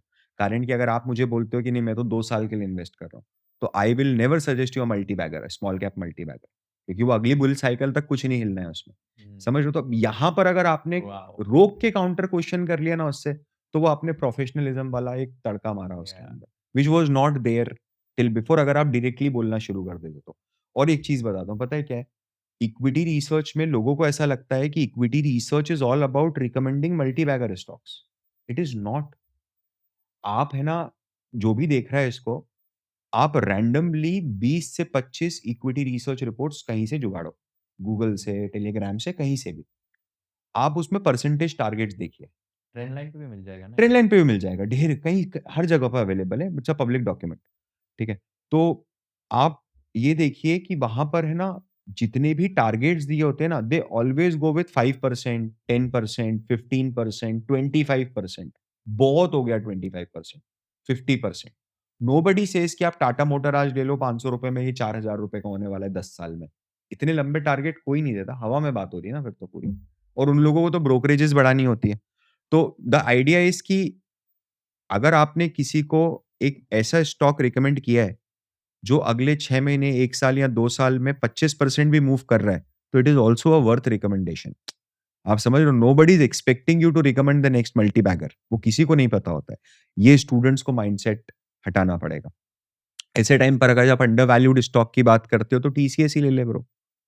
अगर मेरे को आपको बताना ही है तो टीसीएस ले लो, एचडीएफसी बैंक ले लो, वेरी अंडर वैल्यूड, वाक़ई में अंडर वैल्यूड है। टीसीएस मतलब यार एक सर्विस स्टॉक आज आपको 36 की पी पे मिल रहा है। अशोका बिल्डकॉन करके एक बिज़नेस है, ना इंफ्रास्ट्रक्चर कंपनी है। कंपनी के अंदर कुछ भी खराब नहीं है। कंपनी के पास अगले 20 साल तक फिक्स्ड कॉन्ट्रैक्ट्स हैं टोल ऑपरेशंस के, 15,000 करोड़ की ऑर्डर बुक खड़ी है, जो कन्फर्म्ड ऑर्डर बुक है। ये नासिक के ही प्रमोटर्स हैं, अशोक हाँ, कटारिया। हाँ, और ये एमपी के अंदर बड़ा काम कर रहे हैं, ठीक है? अब आप देखोगे ना, तो कंपनी का वैल्यूएशन इज़ 3500 करोड़ इस पॉइंट, साढ़े 3,000 करोड़ में पूरा अशोका बिल्डकॉन आपके हाथ में, है ना? और उनके 19,000 करोड़ के रेवेन्यूज़ तो फिक्स हैं, मतलब 15,000 करोड़ के ऑर्डर्स हैं और बाकी के 4,000। The PE of that stock is just 3, सिर्फ 3 के पीई पे मिल रहा है वो स्टॉक। इसका मतलब ये है कि जितनी वो अर्निंग कर रहा है पर शेयर ईपीएस, इतना ईपीएस अगर वो अगले 3 साल दे देता है, तो आपका स्टॉक फ्री हो जाएगा। टेक्निकली अगर आप देखोगे, तो वो स्टॉक, अगर कोई भी स्टॉक 3 के पीई पे आज अवेलेबल है, तो आप उसकी फ्यूचर की सारी अर्निंग तो फोकट में ही ले रहे हो ना ब्रो। समझ रहे हो? आज वो स्टॉ या आपने फ्यूचर अर्निंग का तो कुछ को प्रीमियम ही नहीं दिया ना। जो लाइफ टाइम आप पैसा कमाओगे उसका क्या उस स्टॉक से? तो देयर मार्केट करेक्ट हुआ है ना? बहुत सारे स्टॉक्स अवेलेबल हैं। इट्स जस्ट दैट कि जब आप इंटरव्यू में आंसर कर रहे हो, तो your approach should be very right. आप एक 60 ईयर ओल्ड आदमी को इंफ्रास्ट्रक्चर स्टॉक रिकमेंड नहीं कर सकते। उसको अगर आपको रिकमेंड करना है, तो आपको उसको कोलगेट, ब्रिटानिया, डिफेंसिव स्टॉक्स अगर करना भी है तो। वैसे 60 इयर्स ओल्ड को समझाओ पहले कि इक्विटी में, म्यूचुअल फंड में डालो आप पैसा, ठीक है? लेकिन अगर करना है तो आप डिफेंसिव करोगे, ना कि आप ऐसे aggressive stocks. Defensive stocks as in? Defensive stocks as in जो नॉन डिस्क्रिशनरी इन नेचर है, जिसका कंजम्पशन में डिफर नहीं कर सकता। आईटीसी हो गया, टोबैको स्टॉक्स है, सिंस स्टॉक्स हो गए, वो सब डिफेंसिव कैटेगरी में। डी-मार्ट है, ग्रोसरी स्टॉक्स है, बिस्किट है, ये सारे के सारे। नेसेसिटीज़ बेसिकली जो नेसेसिटीज़ बेसिकली, ये कभी भी आपको चीप वैल्यूएशंस पे नहीं मिलेंगे। They always command a very higher P. तो अगर आप देख के कन्फ्यूज़ हो कि फॉर एग्ज़ाम्पल कि डी-मार्ट का तो 70 का पी है, तो 70 का पी ही कमांड करेगा। एचयूएल का 100 का पी है, तो 70-80 का पी है, तो वो उतना कमांड करेगा उस पी को। हमेशा ओवर वैल्यूड रहता है। कैश काउज़ हैं, सेल्फ रिज़र्व्स पे बिज़नेस कर रहे हैं, फिक्स धंधा है। आप अगर देखो, जैसे पैंटीन का पीजीएचएच करके है, Procter and Gamble health and hygiene करके एक स्टॉक है। Bro, that stock has fallen close to 50-60% from its high, ठीक है? पी पूरा क्रैश कर चुका है। पी उसके लो पर है, जहाँ से बार-बार जंप करता है, एंड उसने इस क्वार्टर अपनी लाइफ का सबसे बेस्ट प्रॉफिट थ्रो किया। देयर आर कंपनीज़, पीएनजी की बात कर रहा हूँ मैं। इस क्वार्टर में इतने पेनिट्रेशन के बाद कंपनी ने अपना सबसे बड़ा क्वार्टर पोस्ट किया है ना? तो देयर आर स्टॉक्स जो आप उठा सकते हो, बट अगेन डिपेंड करता है कि आप रिकमेंड किसको कर रहे हो। हमें मतलब एक चीज़ है जो मैं बताता हूँ मेरे सारे स्टूडेंट्स को, सभी को जो ये सुन रहा है, एडल्ट्राइन रश नहीं आना चाहिए स्टॉक्स को देख के अंदर, है ना? जैसे डॉक्टर खुश थोड़ा ना हो जाता कि अरे वाह! ऑपरेशन करने को मिलेगा। It's not like that, right? You have to be calm, composed, और सबसे बड़ा एडवांटेज है, ये आपका पैसा नहीं लगा है। You are giving suggestion, you are giving recommendation to other people, तो आपको बहुत प्रोफेशनली उसको हैंडल करना चाहिए। Why are you bullish on HDFC Bank? नहीं, आई am not bullish on HDFC bank, I am just saying कि अंडर वैल्यूड स्टॉक है, क्या होता है ना यार, कंसोलिडेशन है। So why do you think HDFC Bank is undervalued today? यार the stock has been fallen repeatedly, ठीक है? अभी ये जो रीसेंट उनका कॉर्पोरेट गवर्नेंस के इश्यूज़ आ रहे हैं, आपको समझना पड़ेगा, the stock price has deteriorated, business deteriorate नहीं हुआ है। Hmm. एचडीएफसी बैंक का जो साइज़ और स्केल है, this corporate governance fraud is फू, मतलब इट इज़ नॉट जो ऐसे ही चेयरमैन है। ने हाँ, रिज़ाइन किया। हाँ, एज़ अ चेयरमैन ने जो रिज़ाइन किया, और कुछ 750 उनके पास व्हिसल ब्लोअर कंप्लेंट्स पेंडिंग है एचडीएफसी में। बट आपको समझना पड़ेगा, ऐसे यार, it is just a time which will pass away. अगर आप एचडीएफसी बैंक को अगले 100 साल के स्केल पे देखते हो, तो ये तो कुछ भी नहीं है। अगर आप उतना बड़ा गेम देख रहे हो तो। आपको अगर इंडिया को $10 ट्रिलियन की इकोनॉमी बनाना है, तो बिना एचडीएफसी बैंक के कैसे बनेगी वो? ना बिना बैंकिंग सेक्टर के कैसे, मतलब बैटन है, सबसे आगे वही जाएगा। तो काफ़ी कंसोलिडेशन हुआ है। मतलब बैंकिंग सेक्टर देखो कंसोलिडेशन में ही चल रहा है कंटीन्यूअसली। जैसे-तैसे अभी बैंक निफ्टी ने एक हाई मारा था, बट निफ्टी फिर नीचे लेके आ गया उसको। आपका खुद का पर्सनल एसेट एलोकेशन क्या है? आप स्टॉक्स में इन्वेस्ट करते हो? यार मैं स्टॉक्स में इन्वेस्ट करता हूँ। स्टॉक्स है, मेटल्स हैं, मतलब कमोडिटीज़ हैं। उनमें कमोडिटी में भी बेसिकली गोल्ड ही है ज़्यादातर। तो स्टॉक है और गोल्ड है। What is your percentage asset allocation? यार पहले तो मैं बहुत एग्रेसिव था इक्विटी में, बहुत ज़्यादा एग्रेसिव था। आज से 3 साल पहले तक 100% इक्विटीज़ में ही था। बट उसको मैंने अभी धीरे-धीरे कम करना शुरू किया है। क्योंकि क्या होता है, जैसे-जैसे बेस बढ़ता है ना आपका रिस्क टॉलरेंस, तो बोलते हैं ना कि capital itself is a risk management tool. आप 1 लाख रुपए लेके मार्केट में उतर रहे हो वर्सेस आप 10 करोड़ रुपया लेके मार्केट में उतर रहे हो, तो आपका रिस्क को सोचने का तरीका ही बहुत अलग हो जाता है। तो अब एलोकेशन थोड़ा गोल्ड में बढ़ाया है। हल्का-सा एलोकेशन डिबेंचर्स और डेट्स, कॉर्पोरेट डेट्स में बढ़ाया है, प्राइवेट क्रेडिट्स में बढ़ाया है। तो ऐसा करके अभी 60% is in equities and remaining is in alternative assets, वैसा है। एंड आप रिकमेंड करोगे लोगों को अभी कि गोल्ड, सिल्वर वगैरह इसमें डालने यार के लिए? मैं है ना, ऑनेस्टली बताऊँ, मतलब ऐसा कुछ नहीं है। मैं सबसे पहले तो I am not an expert in picking stocks और giving any kind of recommendations to anyone. Uh, but the idea is, अभी का जो मार्केट है ना, it is it requires a very high skill set to pick direct stocks. क्या हो गया ना कुशल, 2020 से 2024-25 तक लोगों ने ऐसा मार्केट देखा कि कुछ भी खरीद लो और वो डबल हो रहा था। Stock market was very easy in general. Now वो पूरी पार्टी ओवर हो गई कंप्लीटली, बिकॉज़ कंप्लीटली वैनिश्ड है ना, मार्केट से लिक्विडिटी खत्म हो गई पूरी। तो अब है ना, स्टॉक पिक करना बहुत डिफिकल्ट है। अब जो मेरे हिसाब से जिस फ़ेज़ में हम अभी हैं, सबसे बड़ा चैलेंज कैपिटल प्रिज़र्वेशन पे आएगा। तो इस टाइम पर rather than you increasing your capital and taking multiple bets, I would highly suggest कि आप म्यूचुअल फंड के अंदर पैसा पार्क कर दो।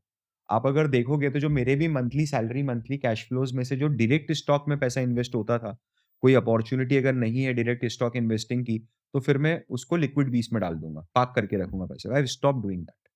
मतलब मैंने मेरी एसआईपीज़ को 5x कर दिया अभी के लिए, for period of 6-7 months, 1 year. कि यार कैपिटल मतलब 20 का 19 नहीं होना चाहिए। है ना? 21 नहीं हो मेरे को चलेगा।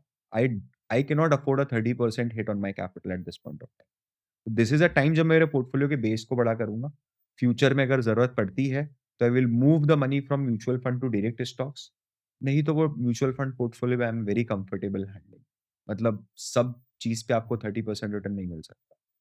When did you make your first rupees 1 crore and how was that feeling? यार आई तो made it very recently. Very recently मतलब आफ्टर स्टार्टिंग वैल्यू, तो it it took me almost 32 years to make my first 1 crore. है ना? 32 साल लग गए। और उसमें भी यही होता है, मतलब जो देखता है उसको देख के ऐसा लगता है कि यार ओवरनाइट सक्सेस है। ऐसे मैं किसी के साथ था एंड आई वाज़ सेइंग कि यार डॉली, मैंने ही बोल दिया था गलती से कि यार ये डॉली चाय वाला, नागपुर का दैट चाय गाय, मतलब ओवरनाइट सक्सेसफुल हो गया यार। And the guy was from Nagpur जिससे मैं बात कर रहा था। बोले भाई वो 19 साल से उधर खड़ा होके चाय बेच रहा है। तू समझ रहा है?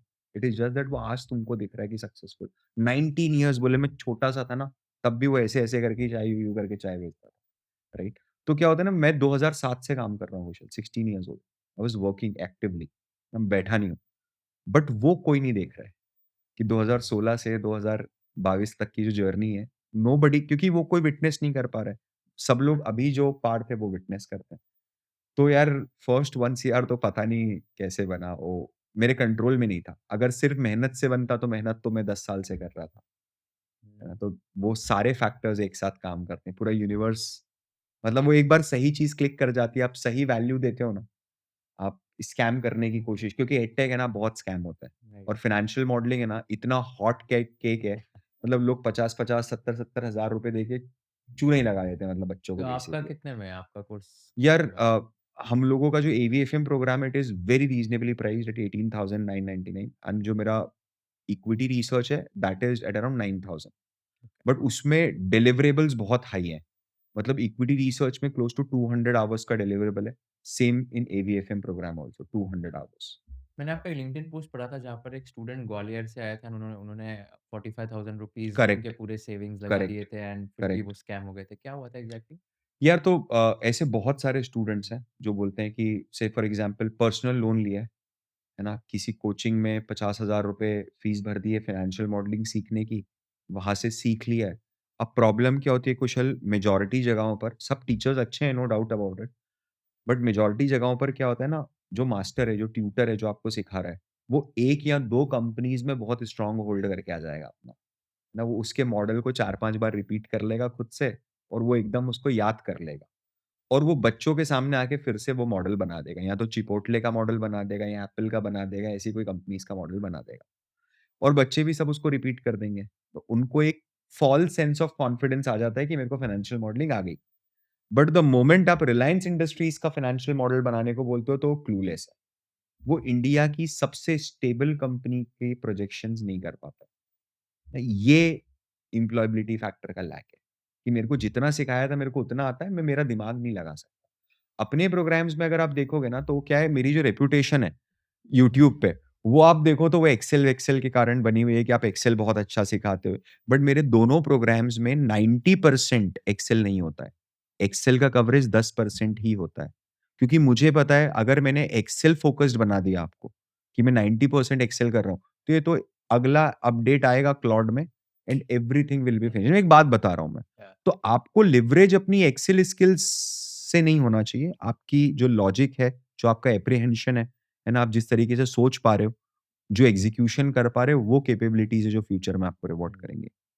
Amazing. Amazing conversation. Let's do a quick rapid fire round. तो श्योर यार, इसमें the rule is very simple. आपको आंसर देना है बिना सोचे समझे and sure, of course like just quickly you have to answer. Absolutely. इसमें थोड़े थोड़े क्वेश्चंस ट्रिकी भी है, oh so wow! Let's see how you tackle them. Sure. ठीक है, let's start. What is the weirdest question a student has asked you? So she there is this girl, she asked me कि can I start a business जिसमें एक app मैं open करूँगी और उसमें आप मेहंदी आर्टिस्ट को बुक कर सकते हो। आई जस्ट गॉट कि ये क्या क्या पूछ रहे हो आप? मतलब आपने रिप्लाई किया कि नहीं? या नहीं मैंने किया, I just guided her in a right manner. ऐसा नहीं होता है, इट्स नॉट वायबिलिटी। या what's the most embarrassing mistake you have made in front of a student और इन फ्रंट ऑफ स्टूडेंट्स? यार वो हो जाता है एक बार। तो मैं एक बार क्लास ले रहा था, मेरे घर पे ही क्लास ले रहा था एंड यू नो बैट आ गया। मतलब खिड़की खुला था एंड लाइव क्लास में बैट आ गया। वो चीज़ हो जाता है। कई बार जब आप पढ़ाई कर चुके होते हो, मतलब आपने पढ़ा दिया है एंड आप बात कर रहे हो, तो कई बार फ्लो में कुछ वर्ड्स निकल जाते हैं बहुत, क्योंकि सब यंग बच्चे हैं। मेरा कोई मतलब ऐसा बहुत एज गैप तो है नहीं। तो एकदम खुल के पढ़ाता हूँ मैं, एकदम बिंदास एनवायरनमेंट में। तो कई बार कुछ ऐसे वर्ड्स यूज़ हो जाते हैं जिनको बाद में कट करना पड़ जाता है। तो वो बहुत एम्बैरेसिंग हो जाता है यार ऑनेस्टली। बैट आना एंड ऑल, बाप रे! नहीं, मतलब ऐसा नहीं कि कोई गाली बक रहे, बट नहीं, हाँ, नहीं, इट्स बोला समथिंग। बैट आना। बैट आना, अरे वो वो तो तो दैट वाज़ लाइक खतरनाक लाइव है। क्लास 300 बच्चे बैठे हैं, वो मेरे ऊपर घूम रही है वही तो गोल। मतलब फट जाएगी यार अगर कोई बैट वैट आ गया तो। It happened after Covid bro. तो जैसे अच्छा। It was like more dangerous. Did any female student had a crush on you? यार इन्फैक्चुएशंस तो होते हैं, हाँ। But honestly I am 100% committed, oh! Right? You are married I am now? Married, अभी आपकी शादी हुई है? मेरी शादी अभी आरटीएस हुई है। Congratulations. Yeah I am committed for lifetime. Yeah for lifetime so now. All the girls who are watching no, this, no. He ऐसा कुछ इज भी नहीं मैरिड है, नाउ। ऐसा I am not that charming yeah. Well, let them decide. Let the comments speak. Sure, Next one. So you have to explain DCF to your okay, mom in 2 minutes. Okay. Okay, how would you do that? Okay, DCF to my mom in 2 minutes. Yeah. तो आप ऐसा समझ लो कि अगर आप एक box है, उस बॉक्स में अगर आप हर महीने ₹100 डालते हो, है ना? तो वो बॉक्स अभी खाली है, बट फिर भी मैं वो बॉक्स आपसे खरीद लूँगा, है ना? कुछ ज़्यादा पैसे में। अब वो कितने में खरीदूँगा ये कैसे कैलकुलेट करेंगे ना मम्मी, कि आपने जो ये ₹100 डाला है ना, अपन इसको आज की वैल्यू पे लेके आएँगे। तो मम्मी को समझ में नहीं आएगा कि प्रेज़ेंट वैल्यू, फ्यूचर वैल्यू क्या होती है। तो फिर मम्मी को समझाना पड़ेगा कि मम्मी अगर आप ₹100 आज डालते हो, तो 1 साल बाद वो 110 बनेंगे 10% से। तो इसका मतलब 1 साल बाद मिलने वाले 110 की आज वैल्यू ₹100। मैं आपको 110 1 साल बाद दूँ या 100 दूँ? तो आने वाले महीनों में जो आप उसमें बॉक्स में पैसा डालते हो, उसको आपको प्रेज़ेंट वैल्यू पे लेके आना पड़ेगा कि उसकी आज वैल्यू कितनी है। मेरे को बाद में मिलेगा, मेरे को उसका फ़र्क नहीं पड़ता। ऐसा करके आप समझा सकते हो। Very Wow. Tricky to explain, either No, it this was a good example one. और some mango tree Yeah. Example लेके maybe. No, this was amazing. हाँ, What is one example of a concept that you taught in the most interesting manner? One example of the Yeah, concept. like one thing that you taught in the most interesting manner.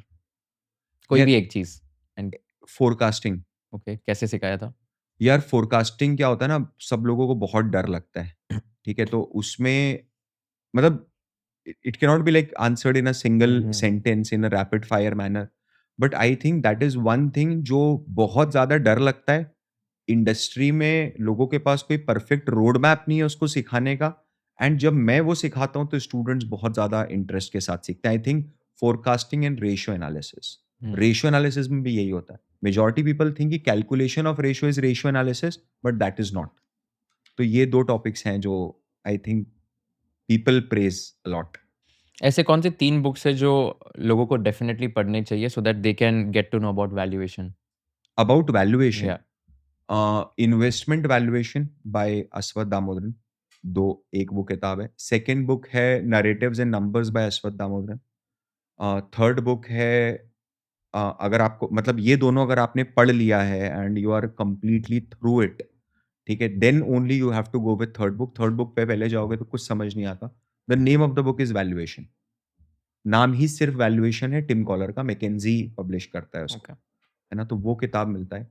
ये 3 किताबें हैं जो आप पढ़ सकते हो। ऐसे कौन से 3 ट्विटर हैंडल्स हैं जो लोगों को फॉलो करने चाहिए so that they can also know more about finance and valuations? यार मैं उसमें एक अश्वत्थ सर का ही फॉलो करता हूँ, हुँ। एक मैं रितेश जैन सर को फॉलो करता हूँ जो पाइन ट्री मैक्रोज से हैं।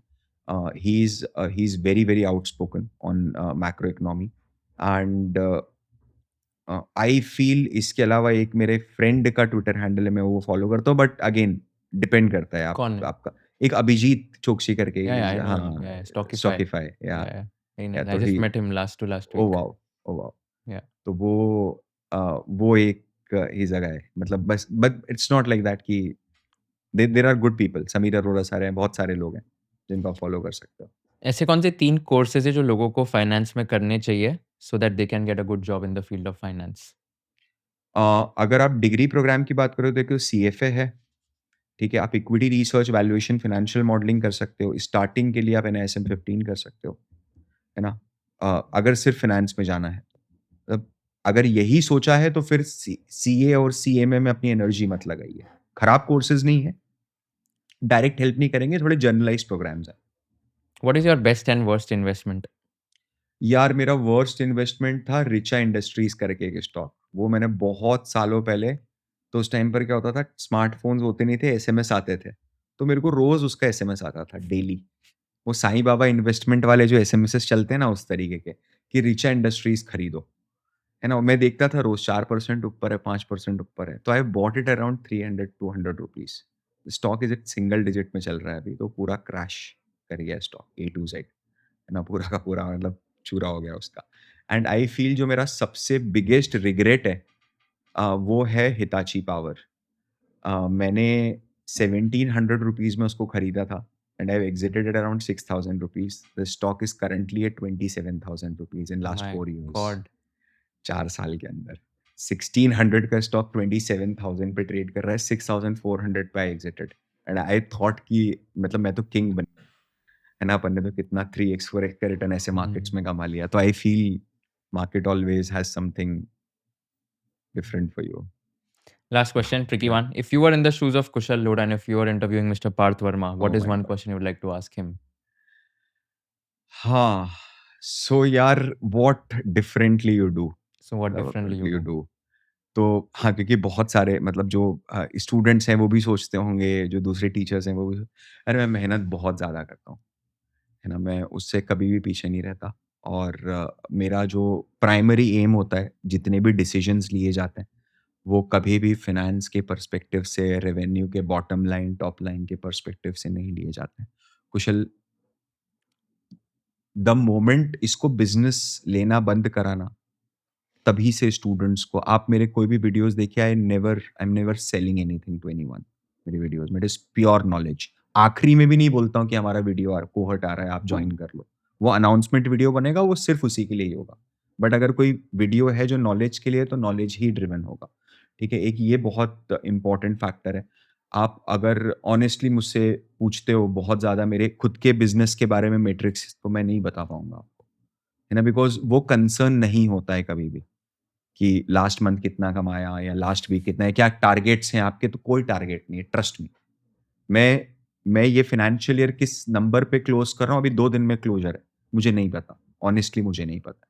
फ़रवरी तक भी क्या रेवेन्यू था, है ना? बिकॉज़ अगर एक बार उसको देख के काम करना शुरू कर दिया ना, तो फिर वही होगा यार। लाइक फॉर एग्ज़ाम्पल बायजूस अगर आप देखोगे ना, तो it started as a coaching, but वो बाद में लोन पुश करना शुरू कर दिया उन्होंने। तो वो अपना पूरा बेसिक ऑब्जेक्टिव ही कब शिफ्ट कर दिया उनको पता नहीं है। तो हम लोग है ना, ये पूरा पूरा टीम टीवीएस का यही है। कोई एक बंदा नहीं है जो सेल्स के लिए जिस पे प्रेशर हो कि आप सेल्स करो या आप कॉल करो, या कोई बोल नहीं सकता कि हमारे पास फॉलो अप कॉल्स आते हैं वैल्यूएशन स्कूल से। We don't do that. We don't do that. अपने को सिर्फ एक काम करना है कि स्टूडेंट के लिए वैल्यू एडिशन करना है, उसको सिखाना है, मैं जितना सिखा सकता हूँ, है ना? उसको पसंद आएगा तो वो अपने आप आएगा। ये स्पेस ही ऐसी है। Hmm. Amazing man, thank you so much for doing this. I think it was worth the time कि मैंने थैंक लास्ट यू 1 सो साल मच। 1.5 साल जो अरे persistently thank you follow so up much किया है, ब्रो। आज worth the time लग रहा है एकदम। बहुत थैंक यू अच्छा सो लग रहा है। Much. Thank you so much. बहुत इंस्पायरिंग स्टोरी है आपकी and Yeah. The way you explain things phenomenal. I mean, I was going to say that you would be called as the Ashwath Damodaran of India, but now I think you should be like the first Parth Verma of India. But thank you so much once again. बहुत मजा आया. Any last piece of advice for all the students, how they यार can stay motivated? I feel, देखो यार ऐसा है कि मुझे पता है 100 लोग अगर फाइनेंस के लिए स्टार्ट करेंगे तो पूरे 100 के 100 नहीं बन पाएंगे। आप 3 या 4 या 5 लोग ही बन पाओगे। बट मैं आपको एक बात बताऊं, ये नॉलेज ऐसा है ना फाइनेंस का, कि आपकी पूरी लाइफ को शेप करने की पावर रखता है। तो doesn't matter if you are not doing a job in capital market और you are not doing some entrepreneurship in capital market, आप अपना फैमिली बिजनेस कर रहे हो, बट आपने आज जो सीखा है ना फाइनेंस में, जो बेसिक आपको एक फाइनेंशियल एटिकेट लिटरेसी आई है, वही आपको बहुत अलग कर देगा। कोई व्यक्ति है जो 25 साल से अपने पैसे को एफडी में रख के रखा हुआ है, खत्म हो गया ना काम। You will never do that mistake. अगर 25 साल का टेन्योर है तो आपको पता है कि इक्विटीज में पैसा पार्क करना है। आई फील वो इतनी छोटी सी बात सीखने में ना आपको सालों लग जाते हैं, सिर्फ खुद को कन्विंस करने के लिए। मैं स्टूडेंट्स को डायरेक्टली ये चीज़ बोलूँगा, थोड़ा-सा टफ है, ठीक है? बहुत ज़्यादा कॉम्प्लिकेटेड नहीं है। अगर अपन पेशेंस के साथ और कंसिस्टेंसी के साथ रोज़ थोड़ा-थोड़ा करके आगे बढ़ेंगे ना, तो ये हो जाएगा। डिफ़िकल्ट नहीं है बिल्कुल भी। बट हाँ, मेहनत लगेगी और एक जैसी मेहनत लगेगी। कंसिस्टेंसी से ही हार्ड वर्क, टैलेंट, प्रिविलेज सबकी बैंड बजा देगा तू। बस रोज़ थोड़ा-थोड़ा करेगा तो। Right. What is one quote that always keeps you motivated? यार अ, मतलब एक कोट है, हिंदी में है, हाँ, चलेगा। वो ये है कि मेहनत इतनी खामोशी से करो कि सफलता शोर मचा दे। वाह! है ना? कि आपका जो काम है वो इतना साइलेंस में होना चाहिए कि जब आप वो काम दुनिया के पास लेके जाओ तो सिर्फ तालियाँ बज रही है और कुछ नहीं हो रहा Yeah. है ना? तो वो क्योंकि होता भी वैसे ही है।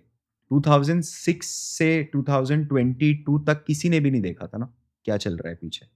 जब आप सामने लाते हो तो फिर ताली बजती है और वो बजेगी। Yeah. So true. Thank you so much once again for thank you doing यार। this and all thank the you so best much to Kusal your for all inviting me. the courses, classes and that you're taking. Thank you so I'm much sure bro. every student is going to love this video and lots of good wishes from my side to you. Thanks a lot bro. Thank you so much. Thank you so much for watching this video till the end. Before we end this video, I'd like to thank Grow for being our title sponsor. With support like this, we can deliver actionable finance content to our audience. So go ahead and download the Grow app today and tell us in the comment section which guest you want so that we can invite them. Also, ऐसे कौन से question है जो मैंने पूछने चाहिए थे, कौन से क्वेश्चन है जो मैंने नहीं पूछने चाहिए थे, ऐसे कौन से पार्ट से आपको लगता है ट्रिम करने चाहिए थे, हमें कमेंट सेक्शन में बता देना ताकि we can give you the most value additive content. Thank you so much once again for watching this entire podcast and stay tuned for more amazing episodes of Conversation with Kushal. Investment in securities market are subject to market risks. Read all the related documents carefully before investing.